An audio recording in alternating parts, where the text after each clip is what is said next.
Are we here? Are we here? Hello, hello, hello. How are we doing today? Hello, everybody. Welcome to this live stream where today we are going to talk like this in a soothing way so you are soothed by the sound of my voice. But anyway, really, yeah, so this is the place that I'm probably going to be living at after the end of this month.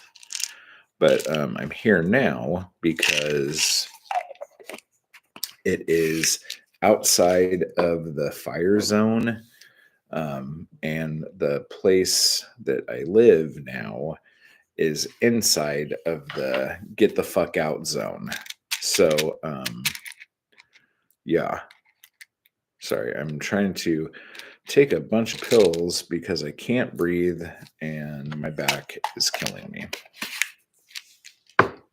So, I apologize. And I don't have a fucking kettle here, so I'm boiling water like a caveman to drink my instant coffee. Good Lord.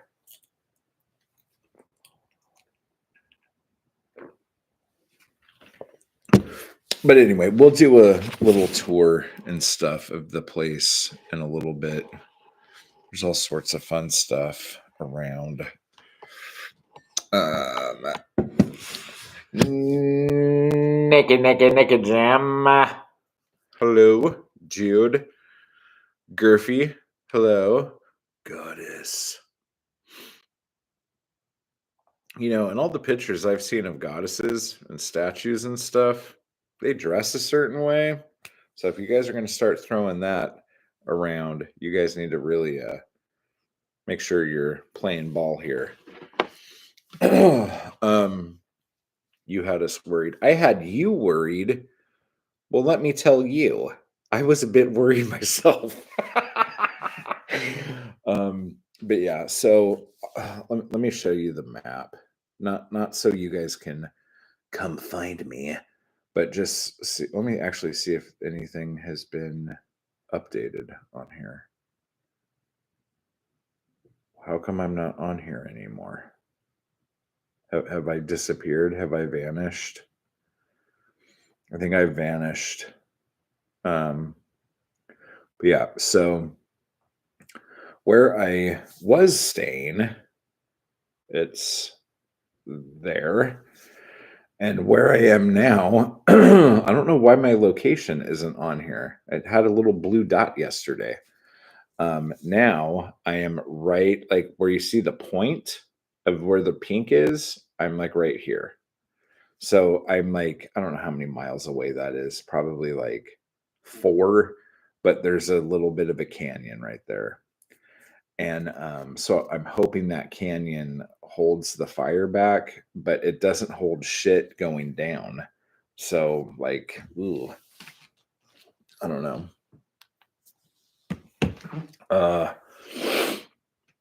I saw Griffy Gurf on Friday, and oh my god, actual goddess baby. I bet. I don't even come close to the real goddess. Oh my gosh, this like blowing each other thing is really cute. Keep that up, guys. Caitlin, hello. I much prefer you being there. I much prefer caps lock, so I approve. Bunny, what's up? Hi, Nikki. Hi, everyone. Yeah, I should have a bunch of mods. I should make all of you mods. Isn't that like the fun thing? Let's have mods. Okay. Anyway. But yeah.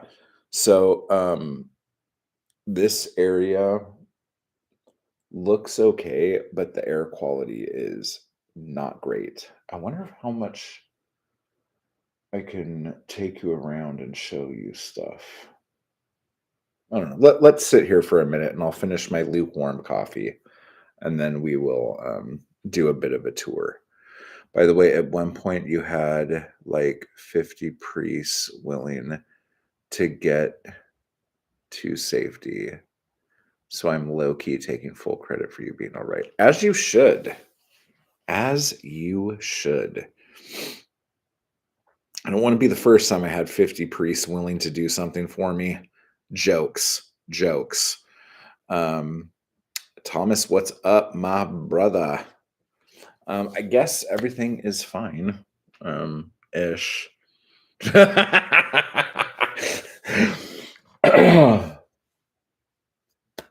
Oh my gosh. Yeah, so we are going to talk about some like actual writing stuff today. Some things came up, and I love when I get like just like little weird questions from you guys. Like whenever you're like, if you're ever sitting there and you're going, "Oh my gosh, I have this question, but it's kind of random. Maybe I shouldn't ask it." It's kind of about like some writing stuff, but not, well, it's kind of artsy, but maybe I shouldn't ask it. Totally ask it, because whenever questions like this come up, it like spawns like a rabbit trail, and that rabbit trail turns into what these videos and what these live streams are about, and why we sit here and we chat. You know what I'm saying? So I absolutely love that stuff. I just write you about that shit, and then yay. Yeah, totally. Do it, do it, do it. They have no idea that I actually rule them all. Oh my gosh. Nikki Jam for press. That's hysterical. I love that, actually. So yeah, so we're going to talk about um, how we're going to talk about a few different things, and I need you guys to keep me on track, because this is a topic that could easily turn into all sorts of stuff. But we're going to talk about how writing short stories and how writing poetry actually can help you work on your novel if you want to write a novel.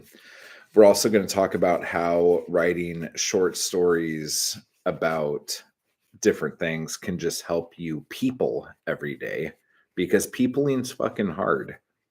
Okay. Like, you have no idea how often I realize how difficult humaning is. And if it wasn't for me being able to like write shit out, a lot of like normal human things I wouldn't be able to do, if any of this is making sense. But also the idea of how to, because a lot of us feel like we have novels in us that we want to write, but writing that first novel is daunting, but it's also kind of terrifying. And it's also, it just seems like such a big thing that, like, when you're first thinking about it, you're like, I could totally do this. And then you're like 10 chapters in, and you're like, oh my God, like, what was I thinking? This was a terrible mistake.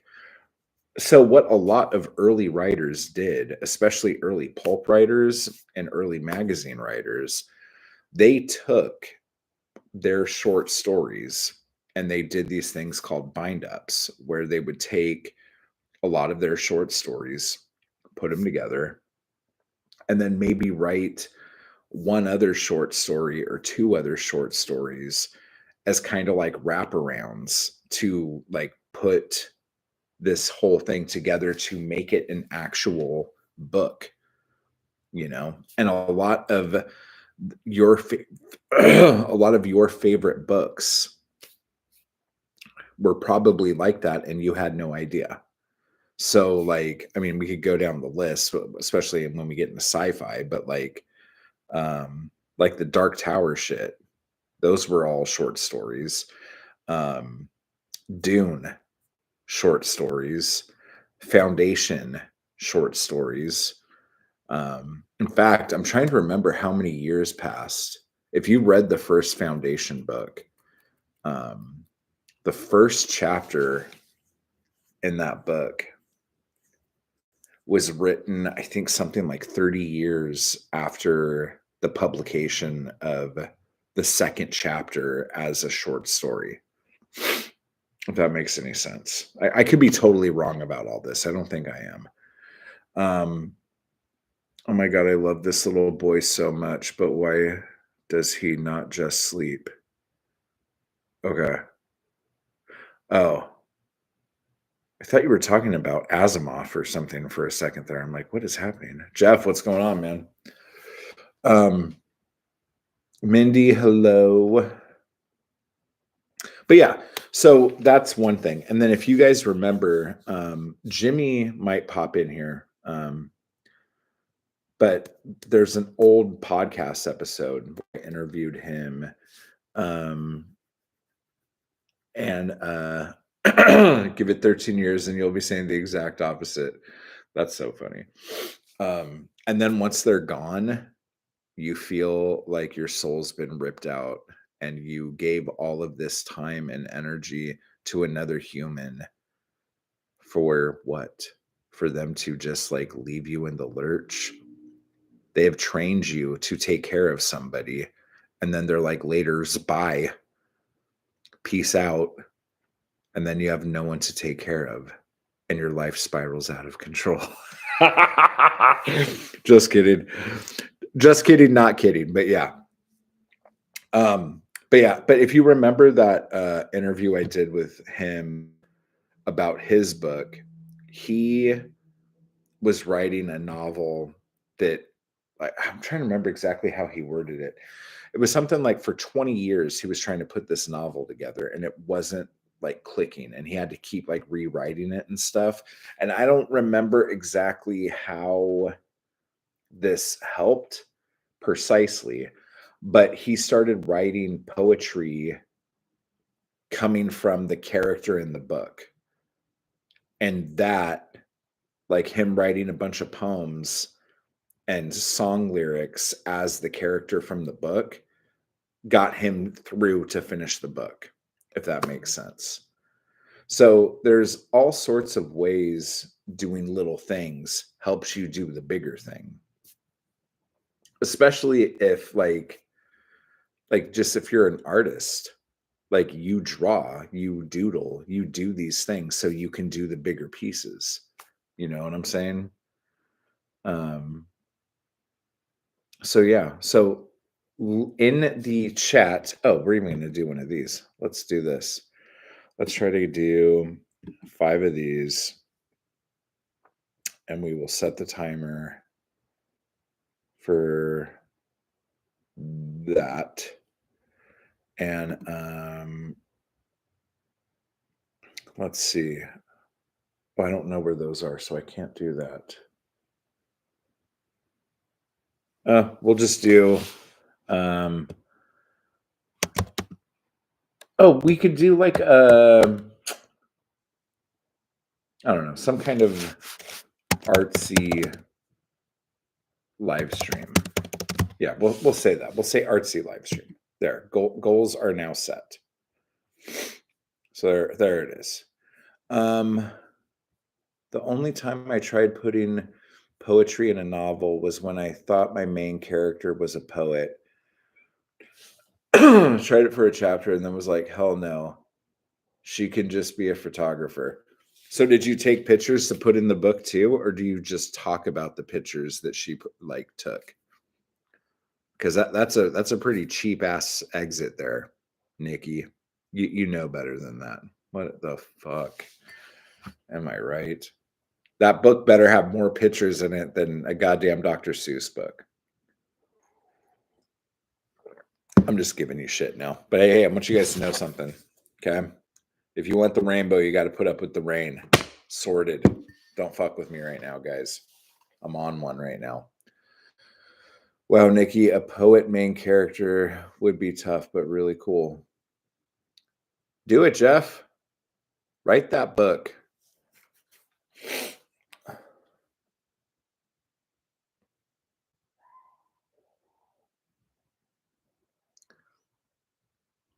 Okay, he might be asleep. Okay.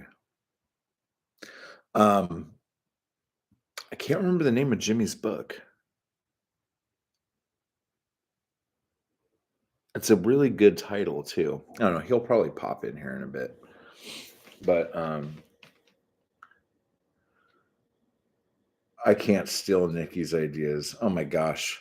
Nikki's ideas are only there for us to steal. Everyone's ideas are there for theft.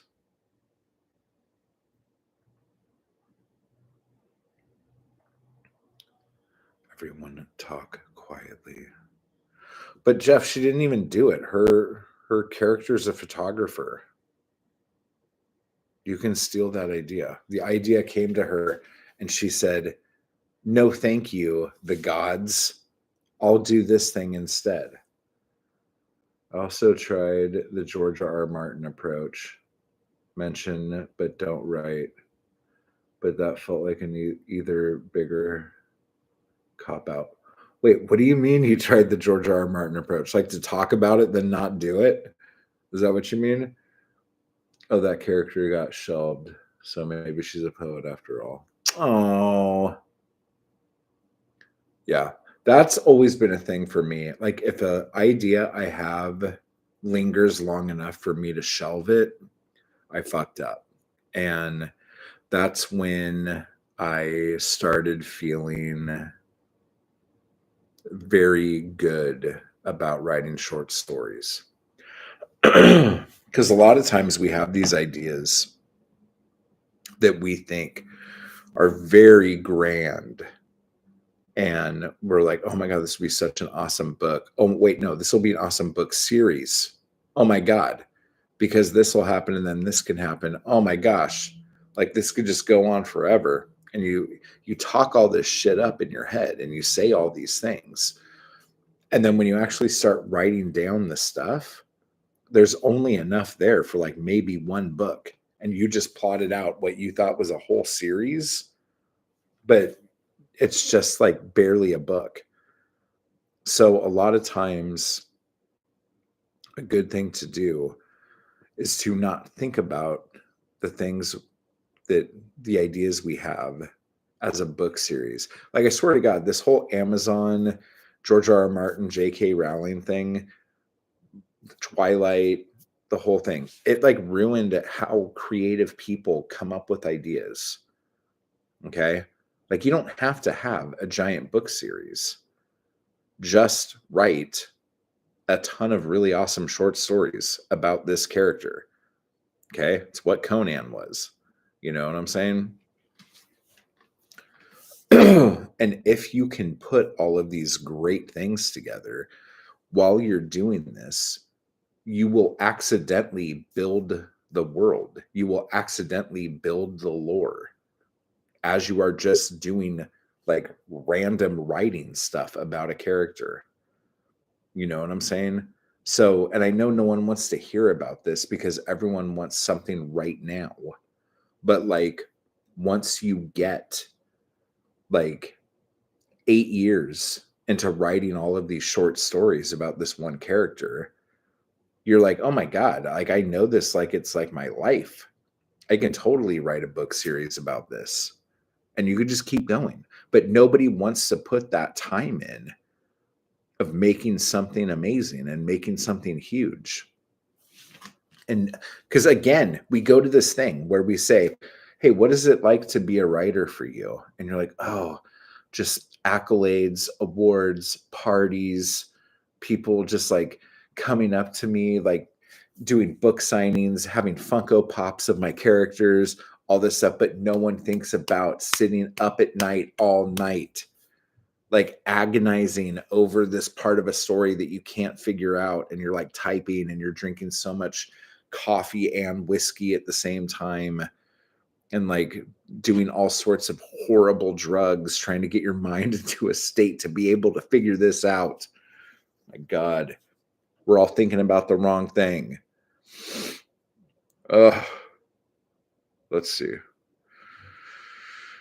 Everybody talk quietly.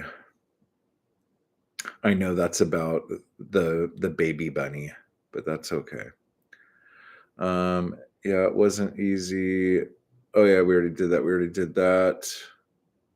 Ironically, get ready with me memes. I'm just kidding. That's George R. R. Martin. Got his start in short stories. Of course he did, because he came up in the 70s, right? So yeah, he was probably selling stories to Asimov's and that something short fiction and If and stuff like that. I think a lot of authors who broke the market in the 70s and 80s did. Huh, I just had to finish your statement. Oh my gosh. My current goal right now. I want everyone to notice the word Thomas used right there. Current goal. We're going to come back to that in a second. My current goal right now is to write one short story per month. That's awesome. I'm working solely on standalones until I can master them. Only then will I consider a series. Totally achievable. What genre do you write in? Fantasy superhero story, and that's how I read it too. That's how I read it too. What do you mean by that? Oh, that's how you read books too? You will only read standalones until you think you could read a whole series? Okay. What I want to talk about, what Thomas said, my current goal. Having goals, plural, is the most important thing you can do. Okay. Oh, I read Get Ready With Me. Paging Dr. Beat. Emergency. Paging Dr. Beat. That's so funny. Oh, we should totally do that. Really, because I say germ. But okay, so having multiple goals. A lot of people fuck up because they put all of their, and we talked about this before too, they put all of their time and energy into a goal. And if that one goal doesn't work, they feel devastated and like, I can never do this. And they're just done. And they don't ever try anymore because they failed. And then there's people who you accomplish a goal. And when you accomplish the goal, nothing happens. Like a lot of us think that if we could make something happen, if we could get to the end of a goal, we accomplish it. That means everything is going to change. And I need you guys to understand that that's never how it is. Things never just magically change because you achieved, like that you finished something. Okay. Having something totally change is a series of events, a series of achieved goals, a series of achieved goals alongside with right place, right time, alongside with really good marketing. Okay. A lot of us are dreamers. And because we're dreamers, we're practically delusional. And we should probably be hospitalized. If this was like 200 years ago, we would be witches and be burned and drowned. Okay. You follow? But because it is today, we just assume things. And so we see all of these people having their 15 minutes of fame on Instagram and shit like that. And we're like, oh my gosh, how come that didn't happen to me? I made a ticker talker. Like, why didn't that happen? Like, what's wrong with me? Ugh. If I could just get this one thing to work, everything will be different. It won't. You'll be exactly in the same spot. You need to have many goals. Like, honestly, I think something that we should all do if we're all up for it.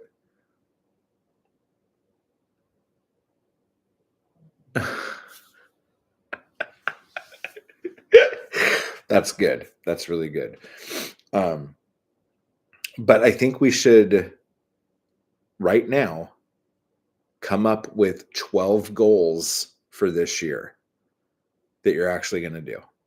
And I know coming up with something right now, because I said so, is pretty shit. 12 goals each. Each? Nikki, yes, 12 goals each. I don't need you making goals for other people here. Good God. Ugh. So 12 goals. What 12 goals are you going to accomplish this year? And put them maybe even in an order to where we're doing steps on a ladder. Don't entrust me with any of that. We cannot entrust the secret leader of 50 priests. I will journal this out this week. Yeah, totally. But come up with some ideas. So Thomas wants to write one story every month. Do you have the ideas for all 12 stories already? Nikki wants to rule a bunch of priests. Do you know what you want to do with them? Do you know what places you want them to conquer? 12 is a lot. It took an entire year to get one goal for this year. Okay, but here's the thing.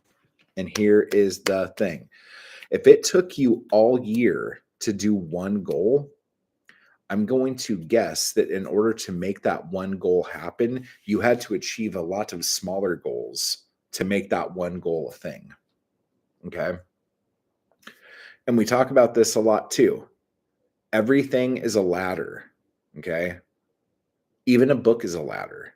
The book is the ladder, and each chapter is a step in the ladder. And you move up to get to wherever the fuck it is you have to go. Okay. So your goals are ladders too, but each ladder has to have steps in order to get from point A to point B. So if you need to make like your ladder goal have 12 steps on it so you could do 12 things this year and feel like you got a lot done, then do that. Let's see. Your one goal is to be the very best GERF you can be. That's really good. And we are that person all the time. I appreciate the sentiment there, Nikki, but we need actionable goals here. Okay. We need actionable fucking goals. I now have 2 goals, my poetry collection and to be everybody's best GERF. But you already are everyone's best GERF. So you've already accomplished a goal. Just breathing today. So good job. My writing goal last year was to get into writing short stories. Mission accomplished. Oh, and you fucking killed that. Mindy's actually doing this.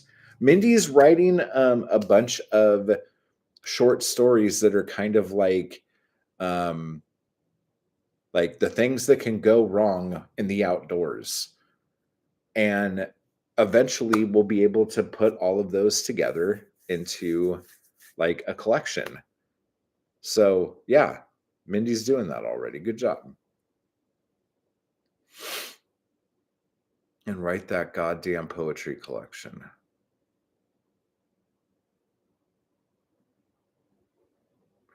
Okay, GERF.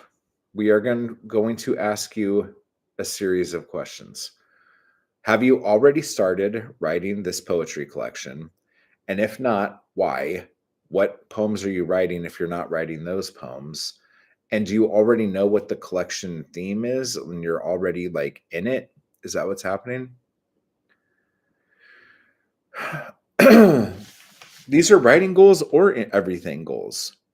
What you need to do is constantly achieve things so you feel like you can do everything and nothing can stop you. And when you feel like nothing can stop you, you can do everything. It's crazy. Awesome. I need to get into short stories myself. As a facilitator, I could use some work with them. Boom. Oh my gosh, is that emoji 2 rabbits holding a Valentine's Day card? Or is that literally this? Because I did not know that that was an emoji. I have poems, but no draft of a collection.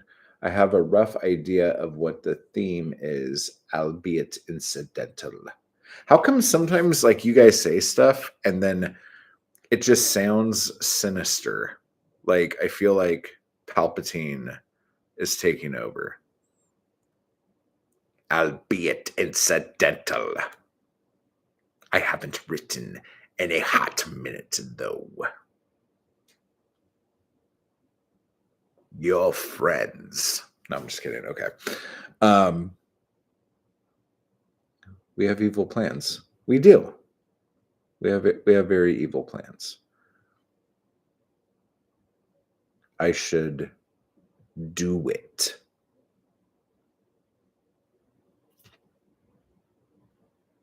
Very good. I felt like I fucked that up. It's okay.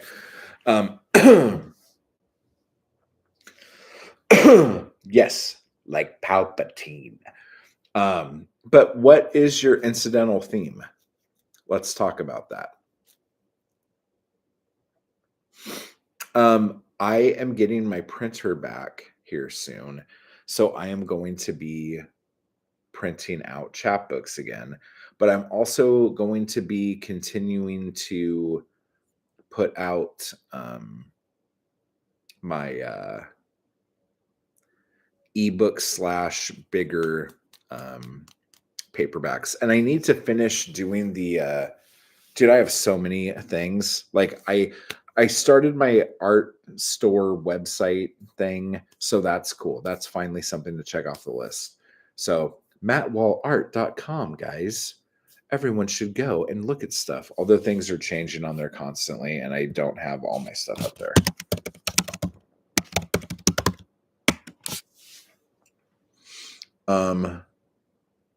I wasn't going out of my way to write a mental health themed chapbook. Full collection just isn't happening. Nowhere near enough poems.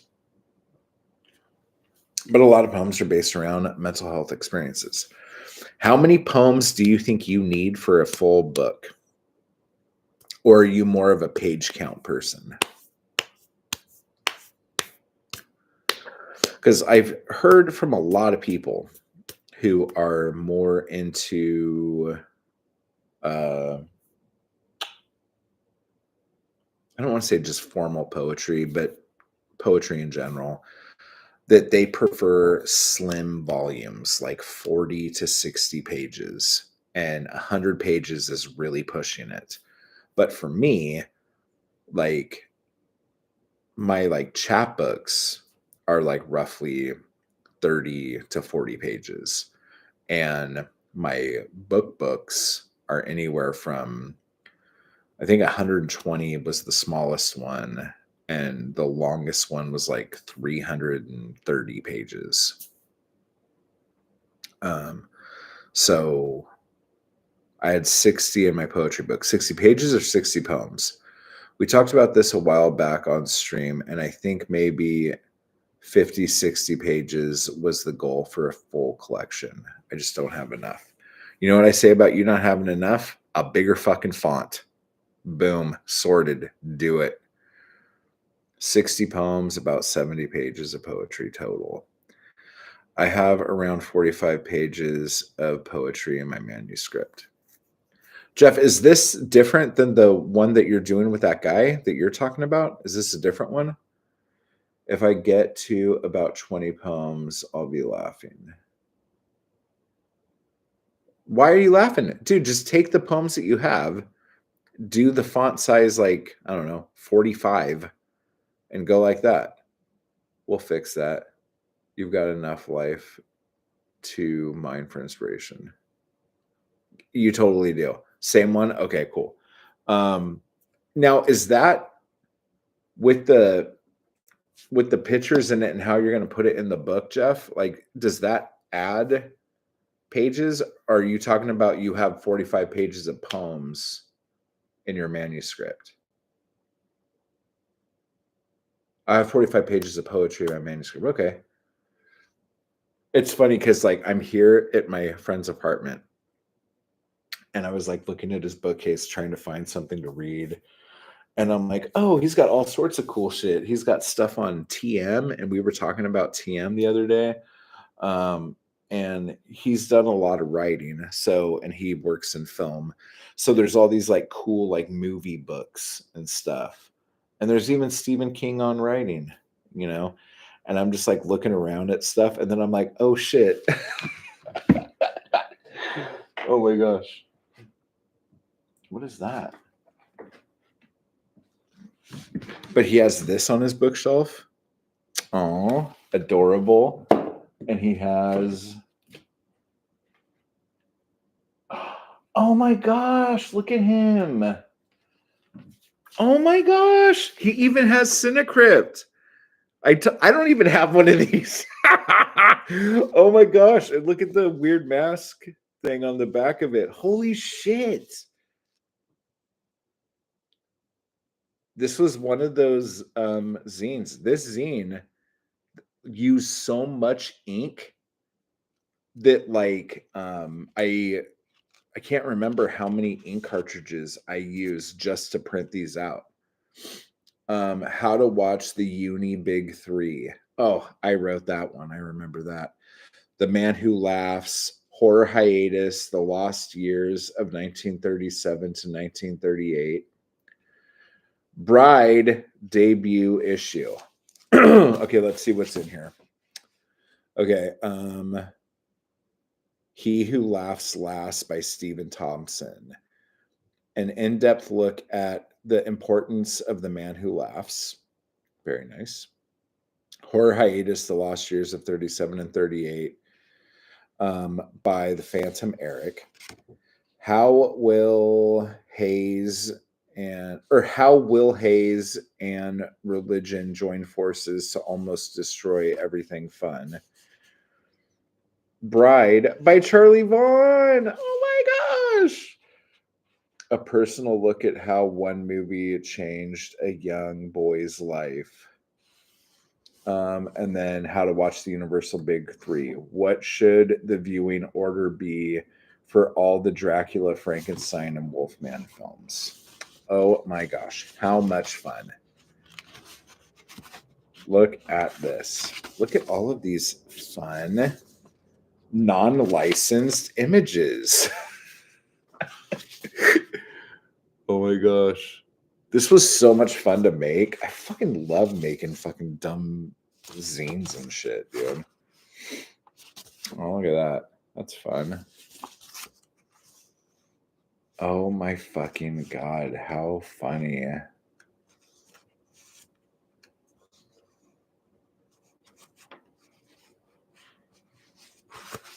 Mini Monster mail order. That is cute. Email order. Oh my god. So funny. So funny. I cannot believe this like just popped up. Like I'm just like, what is this thing in his bookcase? So that's really cute that that's in there. What else we got? We got that. Got that. What's that?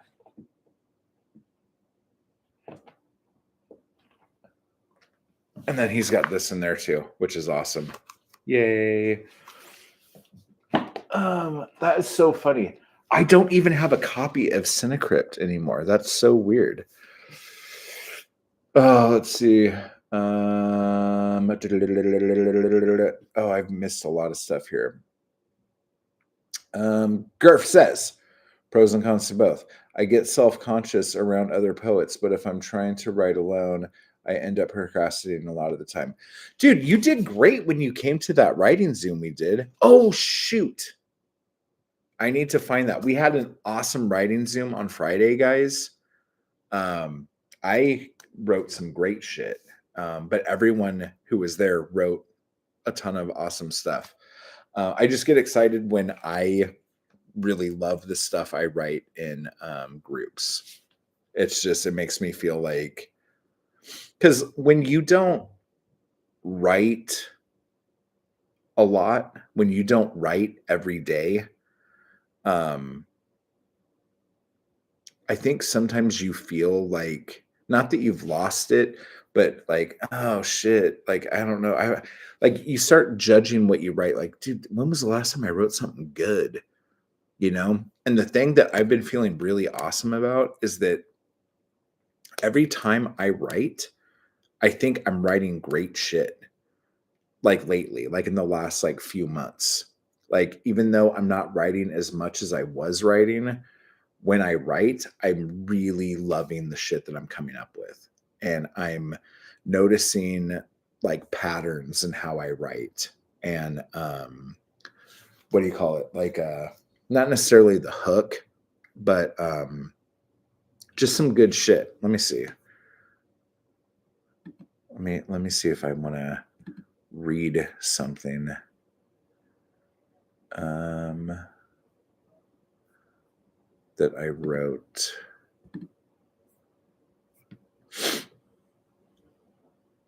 Yeah, this is cool. I'll read this. One of the prompts we had was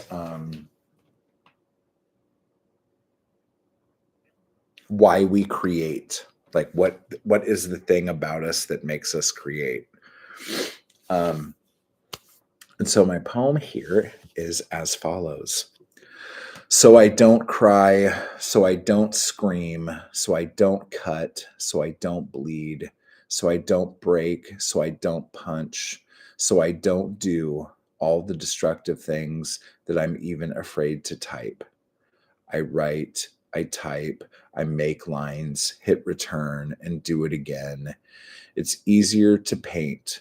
I don't have to face the horrors from deep down. I don't have to verbalize my pain, my anguish, my hopes and dreams, my desires. Their essence just explodes. But the writing is a clean mirror in a bright room. Every little blemish and imperfection is there. I see it, agonize over it, have to confront it, deal with it. But I do this so I don't cry, so I don't scream, so I don't cut, so I don't bleed, so I don't break, so I don't punch, so I don't do all the destructive things that I'm even afraid to type. Wow. Yeah. So that was good. I really liked that. But yeah, so writing Zooms are fun. We do well. Oh my God. Let me see. Do that guy's a keeper. Let me see. I reckon we need to organize writing dates. I feel like I missed a lot to know what's happening with that statement. That's cool to see. Oh my God, I would love to try that, Nikki. I'm back. New human just needed a fox to hug, not pig, whale, cat, or alpaca. Oh, that's the worst when you just can't figure out which animal to hug. Will you go out with me? Oh my gosh, this is amazing. This is happening right here. My 5-year-old has a fox she loves. My 21-year-old is into foxes now. Used to be giraffes that she thought were rabbits, but that's a whole other thing. We don't need to talk about that.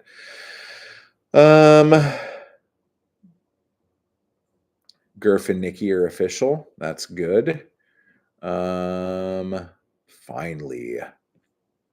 Finally, Nikki nailed down Dad Ash. She named it Foxy. It's like a big stuffed animal pillow. I'd love to do another writing Zoom here. You totally should. My kid had a unicorn. Oh, took it over. Yeah. I need my animal pillow back. I left that at the other place. And I didn't realize it until like how much of a big deal. Because I have a dinosaur alligator stuffy that's really big that I put a t-shirt on so I could put my head on it. And I've been using that for a pillow and it's amazing. And I had to use a pillow last night and I was confused.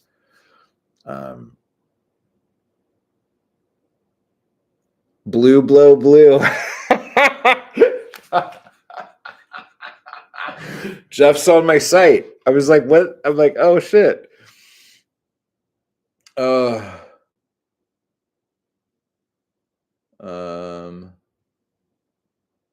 Let me see. Film camera. Movie camera. Got it. My oldest is 17. Oh man, I am here with all you pro parents. Love that.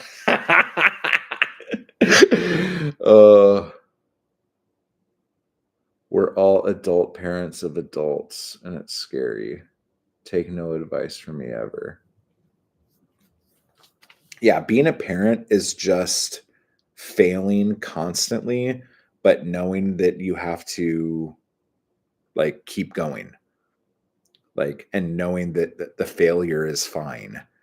And just knowing, I think that for millions of years, parents have been failing with their children and still having to get up and trying to do something, like, um, it's just normal ass shit.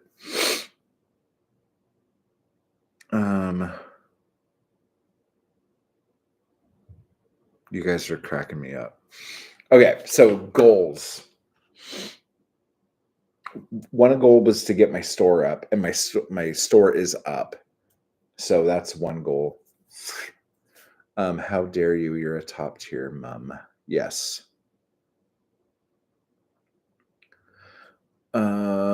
What other goals we got? Okay, I should write these down. Should I type them out so you guys could hear how I clack? Because clacking's good. Oh my god, I was like, what is this note? But it's one of Bunny's poems because she was writing it in the chat. It's scary having a daughter who is better at life than I am. But you know, if it makes you feel any better, the second she has a kid, she will suddenly be a fuck up and it'll all just like unravel and she'll have to like relearn how to do everything. I don't know why life is like that, but that's just exactly what it is. I didn't totally screw it up, which is a win. The circle of life. The other thing that's really fun is that, and I just know this from me doing it, but realizing how you made your parents feel when you see how your kid makes you feel and like understanding, oh shit, I put my mom through that. Fuck. That's heavy. A lot of guilt. And I mean, Jeff, you're from the Boston ish area. Like, guilt should be like ingrained in you deeply with all of the Irish Catholics that happen out there. Um, let's see.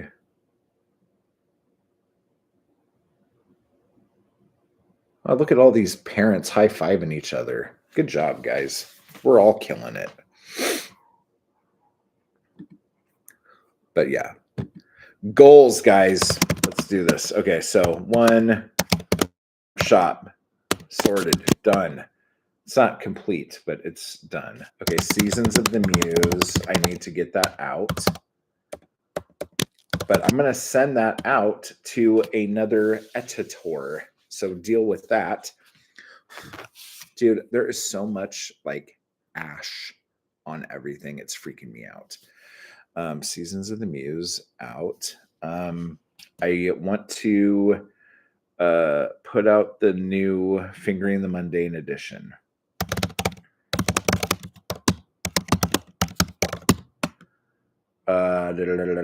I need to finish Eyeball Tongue Cat.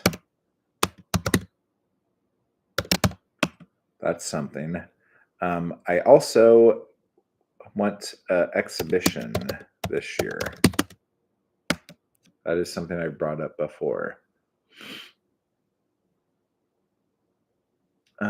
What else am I going to do? Oh yeah, I want 10,000 subs this year. Let's get sub crazy. I want 10,000 subs. I want 50 members. Let's see. See, the subs and the members are things that I can push for, but those are things that I can't actually do. So I need to make sub goals for those in order to achieve those goals. You know what I'm saying? So we'll figure that out. Okay, so Oh, I need to do my bookshop as well. I need to do the what do you call it? Me and Britt were talking about this. Amazon algorithm book launches. Um, ebook launches. Oh, wait, we got to finish Poetry is Bullshit. I need to do that. Oh my gosh, I really have to do that. Oh, this year has got to be the year for that. I can't put this off any longer. This book has been like 3 years in the making, and it's been written since fucking what, 2021? Idiot. And then what else?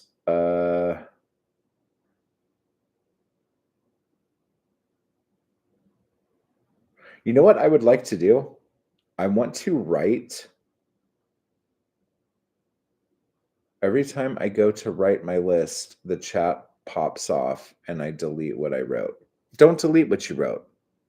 I need to go back and look through all this stuff. Okay, back to here. Okay, I want to take a lot of my series books and my serials and look into trying to get a agent to shop those for TV.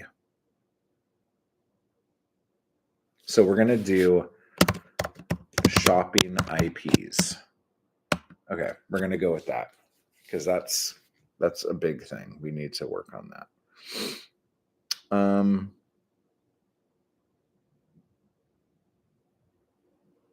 Let me see. So I need one more goal here. What did we have? Seasons, fingering. Oh, and I got to do bookshop. I would have to have my chapbook shit up in there. Oh, and just so you guys know, I don't have them right here because I think they're actually in my car. But I only have 3 copies left of Los Angeles. So if you want a copy of that chapbook, hit me up, let me know. And I have a bunch of copies of Panic. And when I say a bunch, it's like under 15, but whatever. But yeah, so I only have 3 copies of Los Angeles left. And I don't have one to even show you. But I rescued all of the copies of Winner of Your Mom's Sodomy Prize for Poetry and The End of Everything. So I still have copies of those left if you want those too. So let me know. Shopping IPs.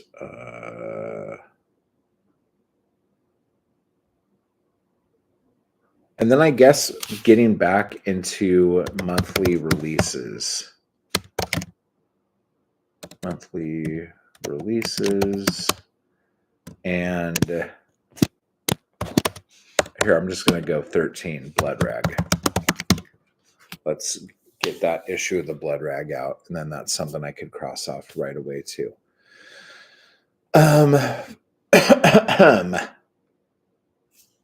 And then I want to paint a series.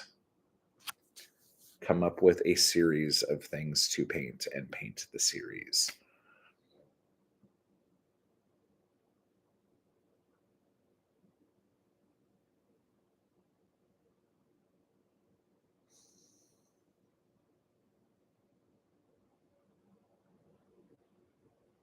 Yeah. Okay, so that's 14 goals that are focused on my work. I don't have any sales goals. So I'm going to have to come up with monthly sales goal numbers. I think that's legit. I mean, I'm kind of a business, you know. What is a teal super chat? A teal super chat. I don't understand the colors. I think what the colors are based on the amount of money that you do. I think. If you're asking. Okay, I'm so far behind. I need multiple goals. Okay, start goaling, Jeff. Elle says you can be her parent in this stream also. We know how to guilt around here. Oh my god, that's so funny. I thought I was way closer in the chat than this, but I'm so far. Most sobering moment of my life was apologizing to my parents for being the shit I was. Mine was an angel in comparison to the shit I pulled. Dude, I totally know what you mean. I remember when I finally realized how much, like, here's one, and I'm going to try to not cry here, guys. But when I realized that my stepdad took care of me, even though I really don't think he was a very good father, he was a good provider for my family. Okay. We'll give him that. Emotionally, not there at all. But I remember when I finally realized this, and it came crushing down on me like a ton of bricks, that I would have probably been a homeless child living in the backseat of a 1970 Ford. Okay. If it wasn't for this man. I remember I was writing, and I was like probably like 18 or something like that. And I was at like a Denny's, like at 4 o'clock in the morning. And I was just bawling my eyes out inside a fucking Denny's. Okay. And I went out on a payphone and called my parents that early, crying, to thank him for being the guy he didn't have to be. And looking back on it now, I bet my parents thought I was high or drunk or something. But he kind of chuckled because he felt awkward, because he does not work with his feelings well. And he said, "Thank you, and you're welcome, and not to worry about it, and that it's okay." And then that was it. And then I cried more because I didn't get the response that I was hoping I was going to get.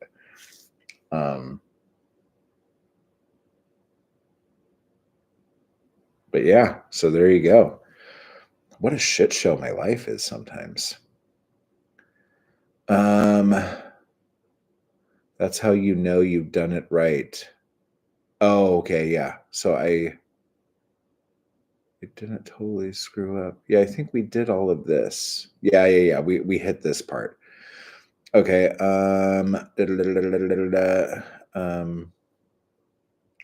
And you should always carry that. Being a parent is thankless, I imagine. Oh yeah, super thankless, dude. I see. Seeing her get into college she wanted, early admission, was all the things I needed. That is really cool, man. And honestly, your kid knows that, like, you being supportive and being there for her, like, is the reason why things like that are possible. And it will become more apparent the closer and closer they get to the age of 26. 26 is the magic number where kids come back and they go, fuck, I've been kind of a shit, huh? So let's all cross our fingers for 26. Let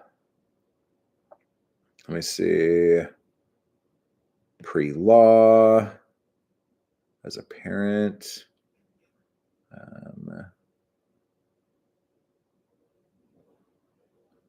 RIP comment or RIP comment? I'm confused now. Bad moms go wild. I feel like I missed something, and I'm reading the exact chat.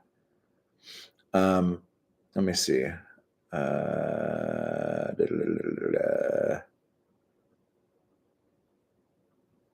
Like prostate. I don't know. I see Nikki typing something with Jeff's name in it too, and she says prostate and her husband and sermon. Like, I don't know where this is going.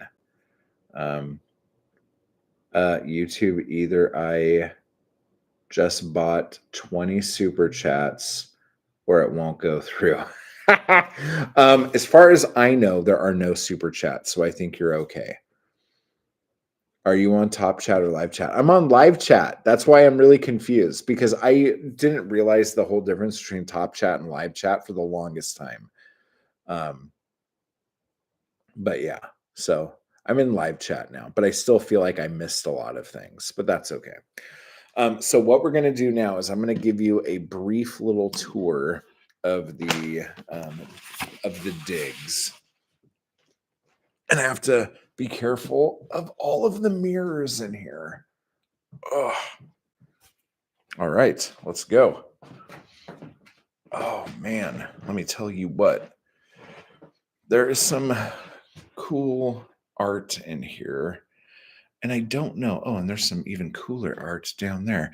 I don't know who did some of these pieces here, but this is outside, which you can't see because of the glare. Let me see.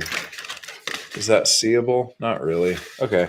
It's really bright outside because the sun's out. So that's cool. So yeah, so here's that. And then this is a little dining room area and a little kitchen. Wait, is that? And look at that table. That table's so cool. It's like broken glass mirror. It's like so Studio 54. It's awesome.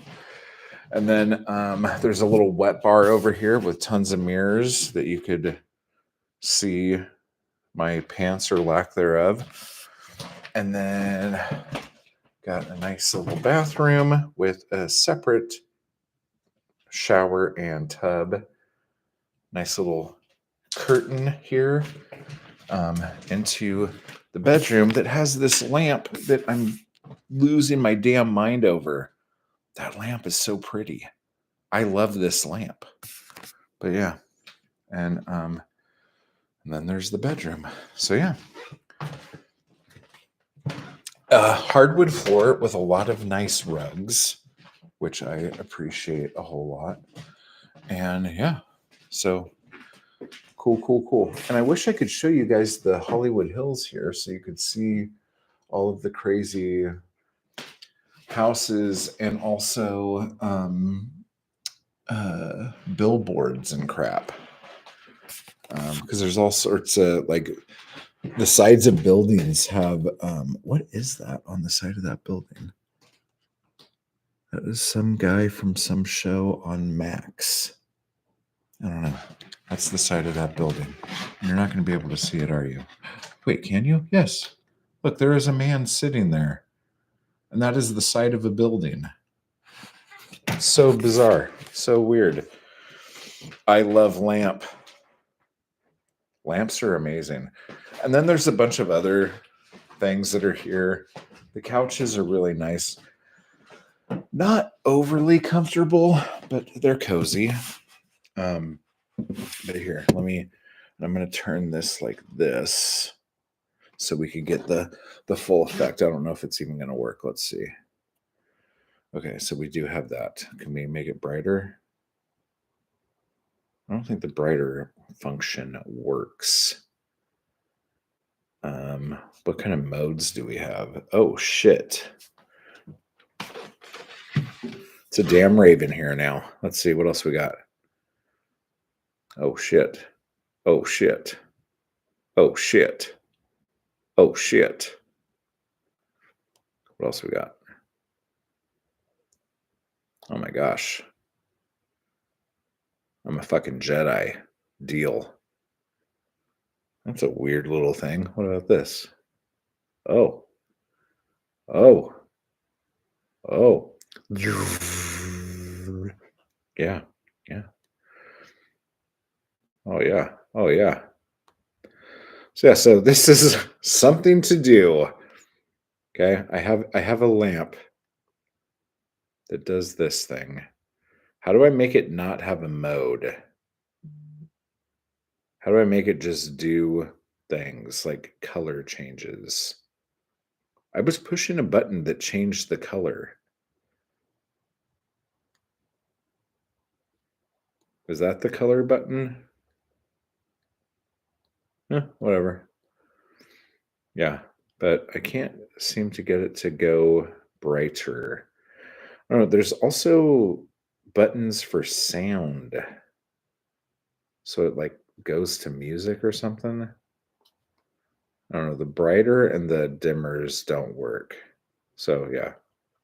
So there you go. So that's fun. Yeah, that's some fun things. Oh, whoa. I don't know what that did, but hey, hey, let's go. Yeah, it's awesome because on here it looks like I'm holding a lightsaber. So I'm very excited about all of this. This is really cool. But anyway, so yeah, we're gonna what does that do? Oh, that's so cool. So it's like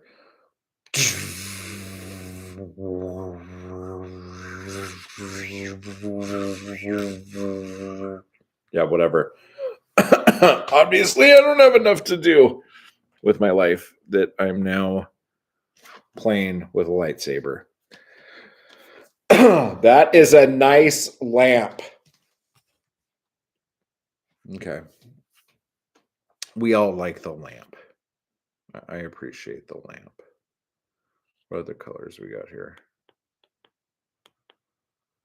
What does this do? But this, that's just the brightest.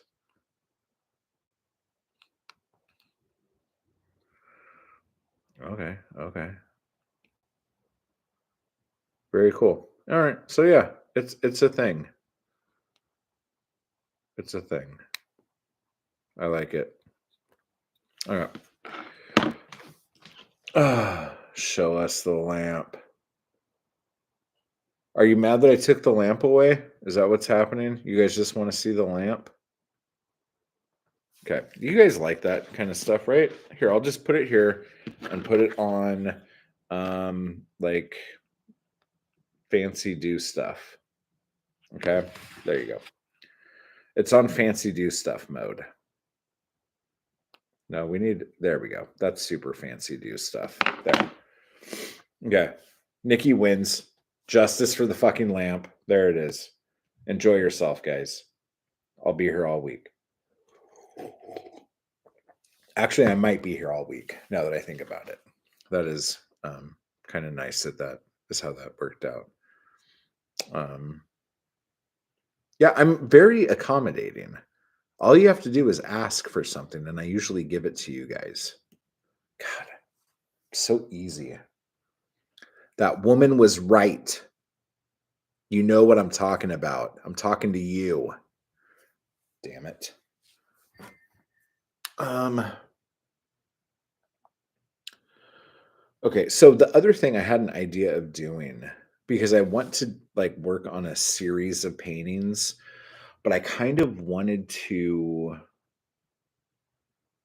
do a bunch of paintings at once and like put all the canvases together and just paint over everything and like not worry about what ends up on which canvas and just kind of see how that goes.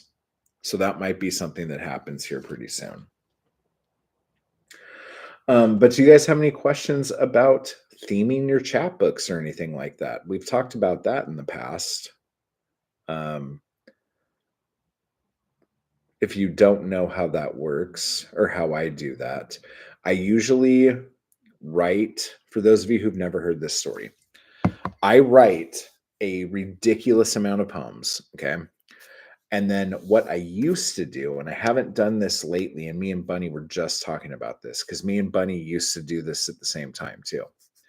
But I have a spreadsheet, and in my spreadsheet, I have every poem I've written, and then I have a theme, like what the theme of that poem is. Like if I could just like grab the essence of that, like if I had to say, oh, what kind of poem is this? Oh, that's a poem about, you know, LA homeless people. That's a poem about sex. That's a poem about going to the bathroom, you know, things like that. And I put that in the theme category.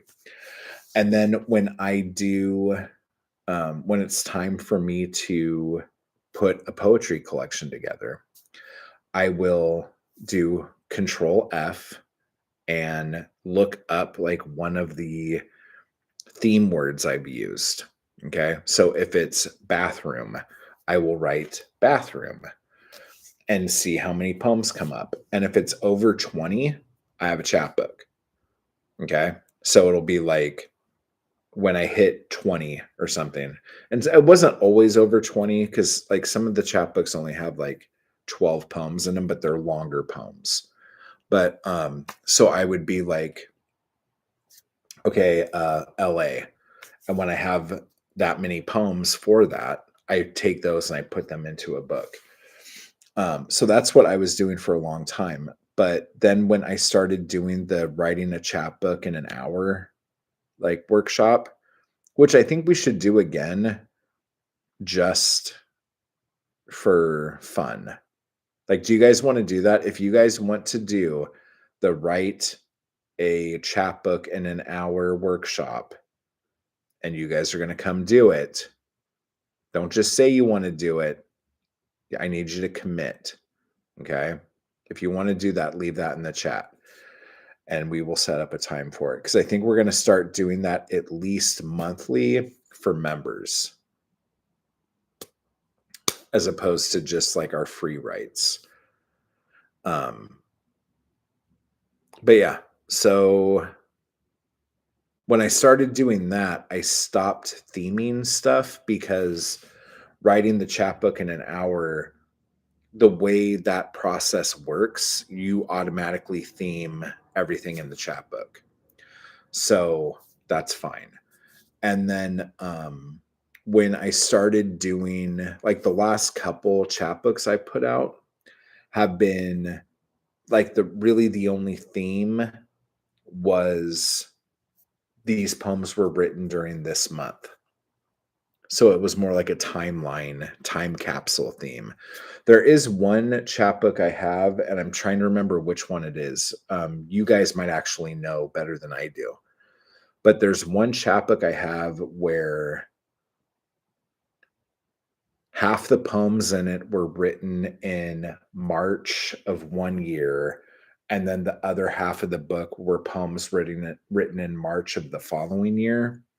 And it's just to see the growth of me as a person in that year. But I can't remember which book that is. I don't know if it's What the Fuck is Happening, or if it's Fuck You, or if it's One Man Massacre. I can't remember which one that is. Sounds scary.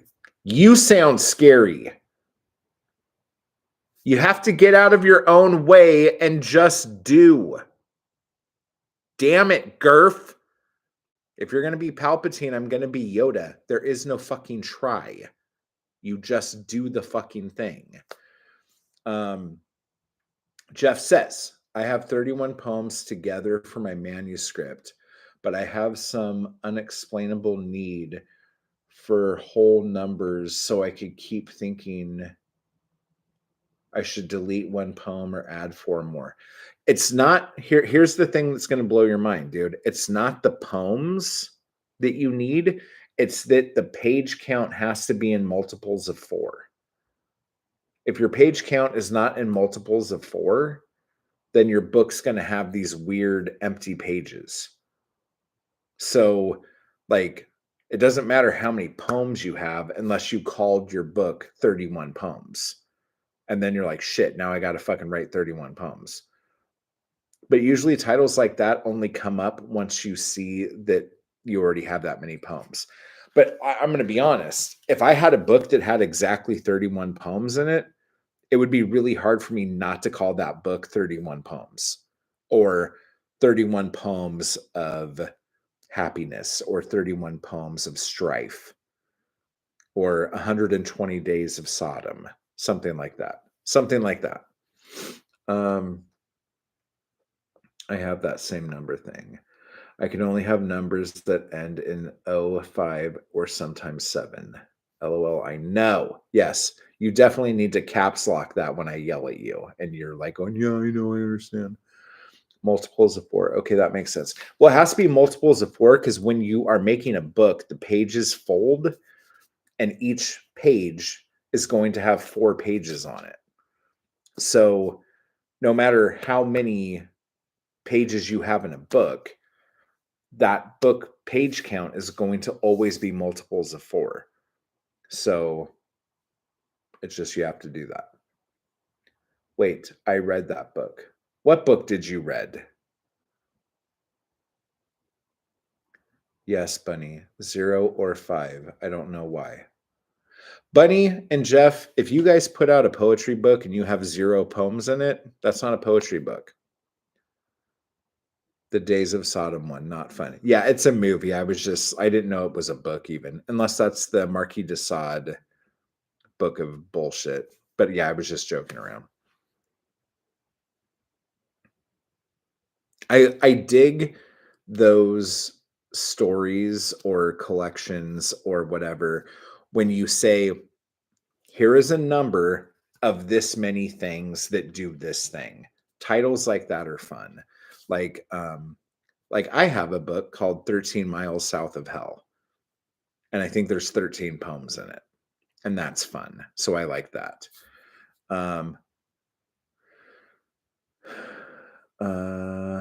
Sorry, I got distracted by Gurf in the chat.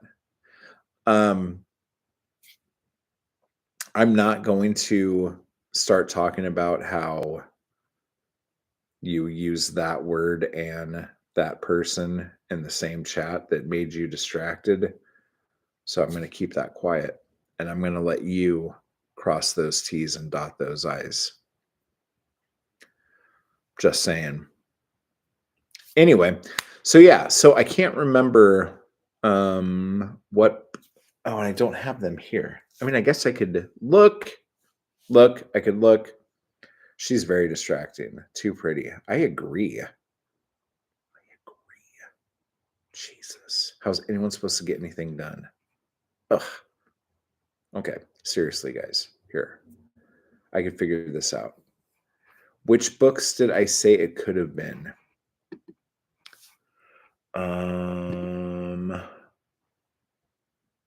Abnormal Brain, I think, was a book that was just poems about one period.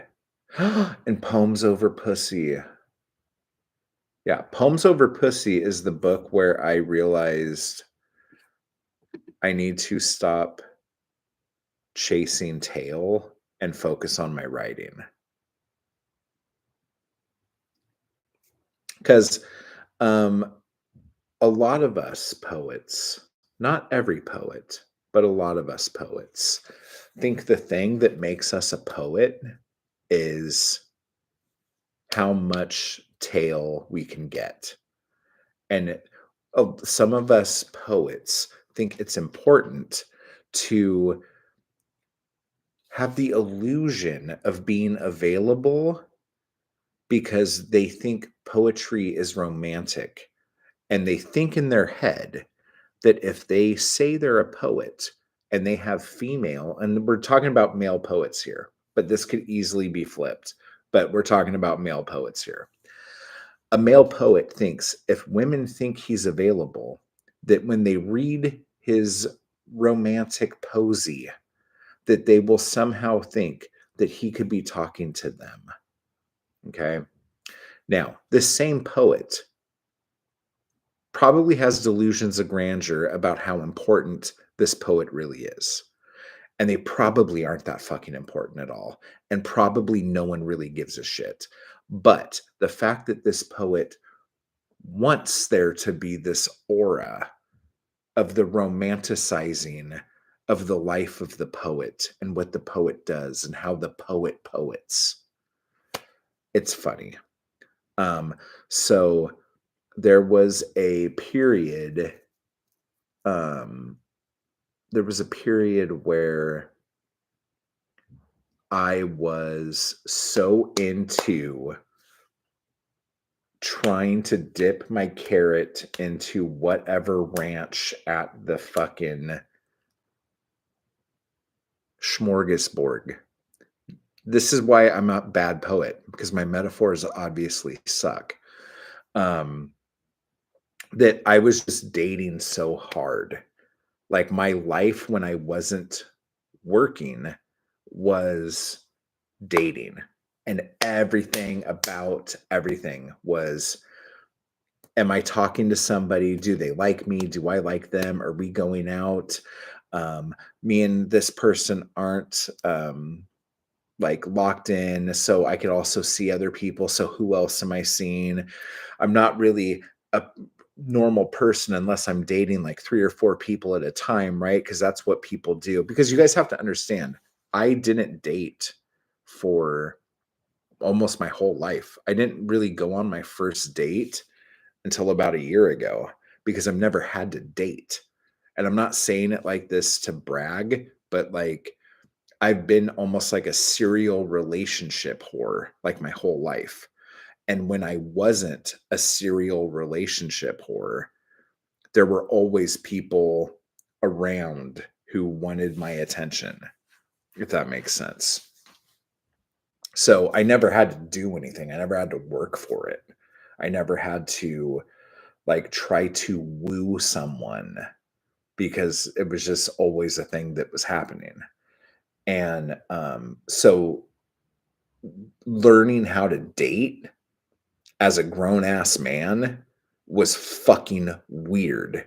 And learning how to date as a grown ass man in a world of dating apps when I've never even known what the fuck a dating app was, that was really hard. And a lot of you are like, oh, poor baby. Wow. No, it's fucking tricky. Like when you have no idea how to do anything and you're just used to doing things a certain way. And then like, you're like, no, like you can't just start going up and talking to people in public. You need to like wink at them on an app by swiping a certain way. I'm like, what the fuck are you talking about? None of these words are real words. None of this makes sense. Um, there was a whole reason why we were talking about this. Oh, because some poets poet because they think that makes them hot and it doesn't. Or desirable and it doesn't. Some poets think that you have to um, put yourself in misery in order to create art. And that's not how life is. That's not how creating art is. If you feel like you seriously need to be miserable in order to create, like you're really just somebody who is too petty to go to a therapist because you should be able to create art with anything, with any feeling, with any emotion you have. Okay. Not just the sad stuff. But you only do the sad stuff or you only create when you're miserable because you don't know how to deal with your feelings. And this cathartic thing of writing is the only thing that makes sense to you and the only time you ever feel any better. But you're too fucking stupid to realize, oh shit, if I just went to a fucking therapist, this part of my life would be worked out and I could just create other stuff. And I could be that person who writes a poem about a fucking butterfly and how fucking pretty it is. Do you see what I'm saying? But no, you have to be tragic because some poet you liked from 100 years ago was a tragic person. And so you have to do that too. So fucking stupid. Look at me fucking getting all angry and shit. Okay, let me see what's happening here. That doesn't include a table of contents, so 2 more pages after that. But then you have the about the author page, and then you have the dedication page, and then you also have a copyright page, although the copyright page is always on the back side of another page, usually the title page. So there you go. Title page, copyright page. Okay. Dedication, table of contents, and then there's some books that have a title page and then a subtitle page. So you'll have a title page that just says the name of the book, and then you turn the page and it says the name of the book again, and who wrote it, and who published it, and where that publisher is located, like HarperCollins, New York. or something like that. And then you have your About the Author page. You could also have a special thanks page, plus your dedication page. And then if we're talking ebooks, then you have all the pages in the back where you're like, click these links to get these other books.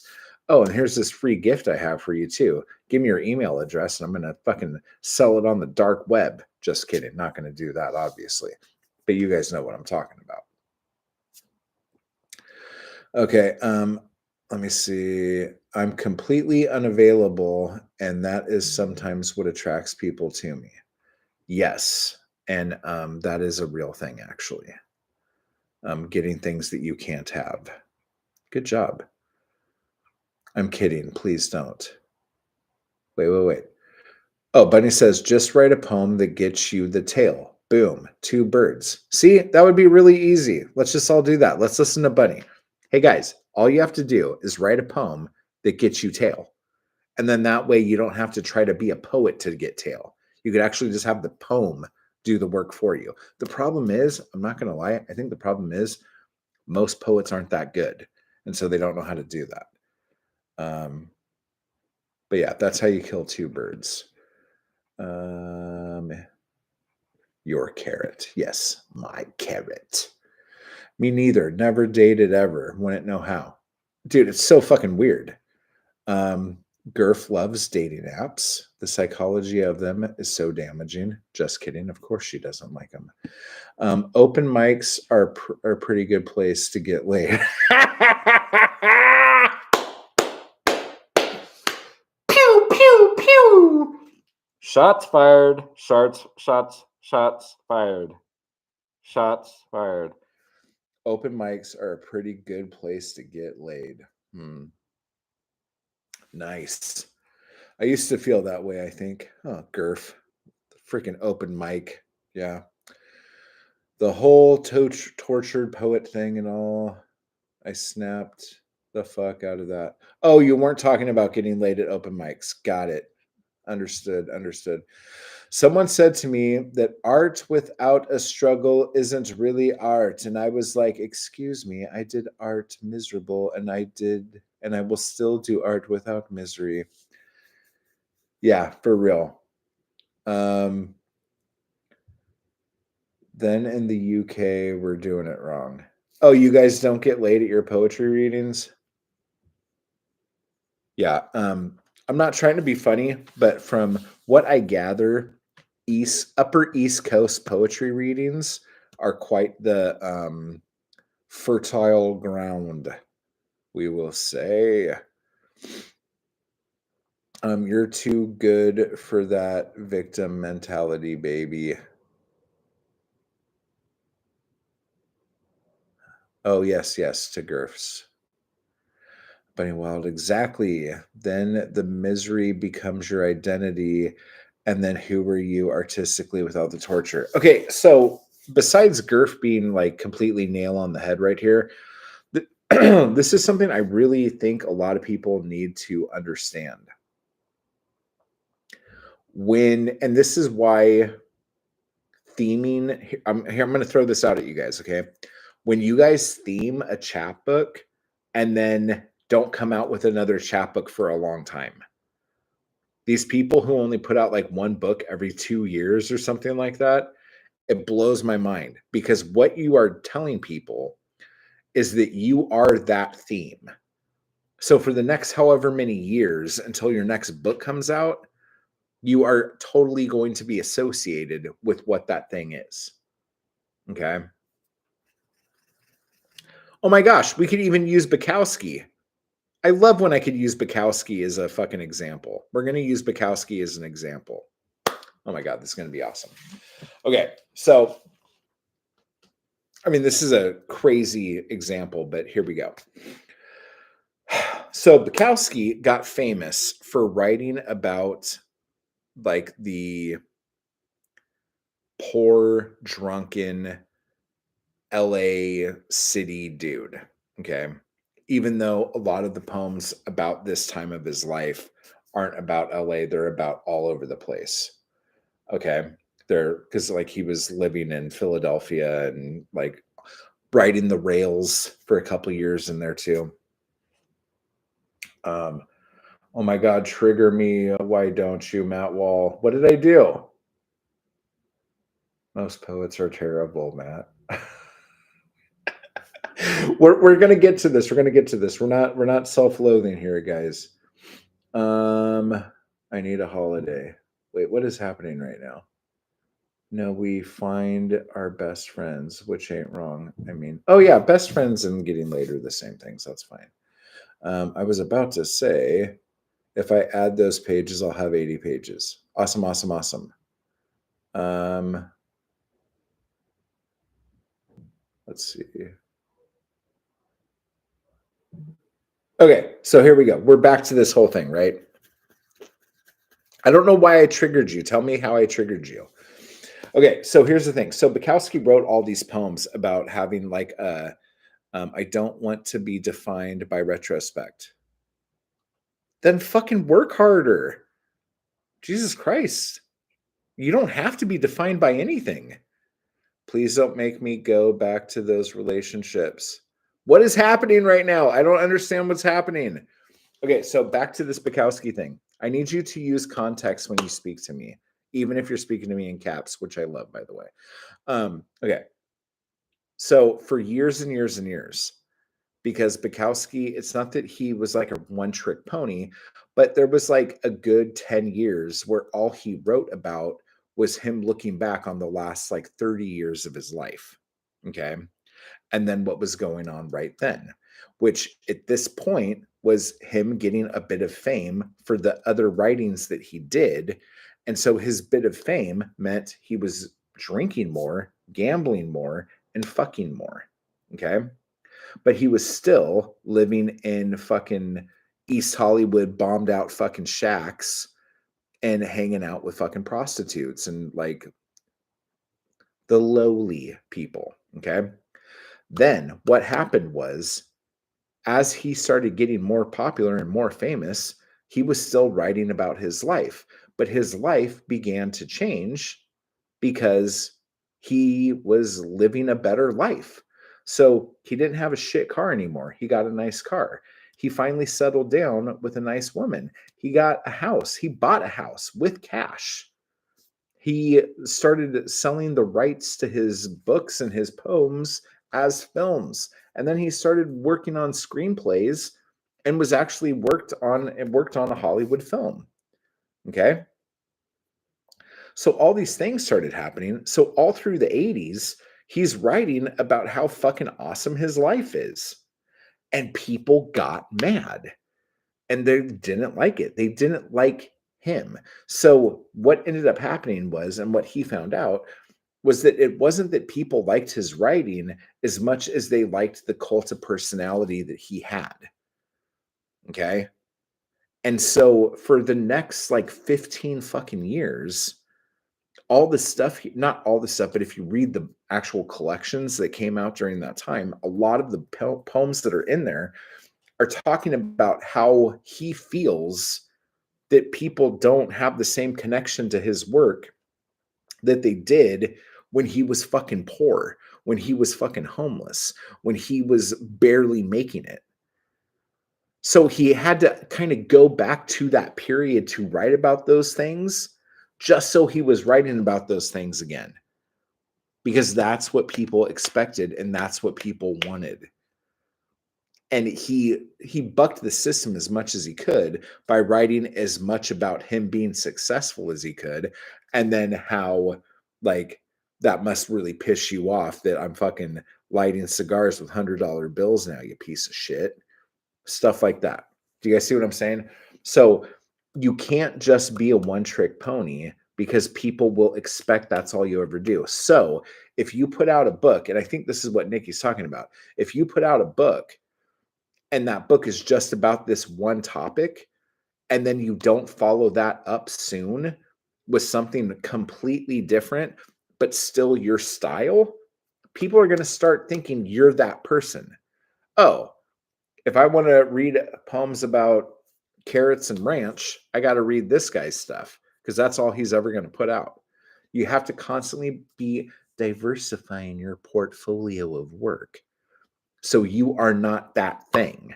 if you don't want to be that thing. Some people love being that thing and they ride that to the grave, whether they like the work that's coming out of them or not. Okay. So I got to get back to Gurf's comment, which sparked that whole thing. Exactly. Then the misery becomes your identity, and then who you are your identity, and then who you are artistically without that torture. Oh, torture? Question. Yeah. Some people, I tell you, da, da, da, da, da. Most poets are terrible, Matt. You got it. And I didn't mean it like to be funny like that, but because I mean, art is art and it's subjective, and some people like shit and some people don't. It's fine. I didn't mean to like start throwing people under buses here as if I could like just magically throw people under buses. No, we find our best friends. Oh, yeah, we read that. Jeff, I need a holiday. Oh, wait, Nikki, I see what you're saying there. You need the holiday. You want to go to fun open mic nights. Oh my God. I don't want to be defined by retrospect. That if you don't want to be defined by retrospect, you need a fucking day job and you need to not be an artist because everything you do is in retrospect if you're an artist. Every word you write is retrospect. And everything you do will be looked at in retrospect with retrospect because that's exactly who you are. You are an observer who creates off of retrospect. Wow, I really just destroyed all of our dreams right there. What the fuck is that? Oh my God, I thought there was a bird trying to get in here. Let's see. Please don't make me go back to those relationships. You don't have to go back to those relationships. You can write about a thing and not be the thing. Oh, that's totally true. I mean, shit. Look at most of the people on Instagram. You could totally write about a thing and not be the thing. That's some definitely boom. That's some philosophical shit there. Oh yeah. And I just spent too long trying to at your name only to remember that's not your handle. Oh my gosh. This is why my theme is incidental. Oh, wow. I'm behind on a lot of chats here. I don't want to be known as a mental health poet. It's just coincidental that my experiences are because of it. I don't want to pigeonhole myself creatively. Okay, again, Gurf, we have to talk about this. Most poets will write their mental health book. We have all done it. The End of Everything is my mental health book. The End of Everything is the book I wrote when I was trying to not commit suicide and trying to get help. God damn it, I said the S word. Sorry, YouTubes. Anyway, I was trying to not do that, but I was also trying to get help through my insurance, and they were being very unhelpful. And I'm like screaming at the top of my lungs, saying, I'm about to do something stupid. I need your help. And it just like wasn't happening. So the End of Everything was like spiritually and symbolically the end of me. Okay. And then Pharma Phoenix Rises was the like kind of the sequel to that, where I finally got help. I finally got on medication and I was still able to create, even though I was afraid that I would not be able to create if I was on medication. Okay. We all go through writing that mental health book. And some of us, when we write that mental health book, it's not helpful. It's like, I'm writing about my depression and you're going to get really depressed. Berryman's like his whole, what do you call those? The dream songs? Is that what they're called? That was basically his mental health book. And look how he ended up, like all of us go through this and we all do this, but it doesn't mean that like we are this thing now.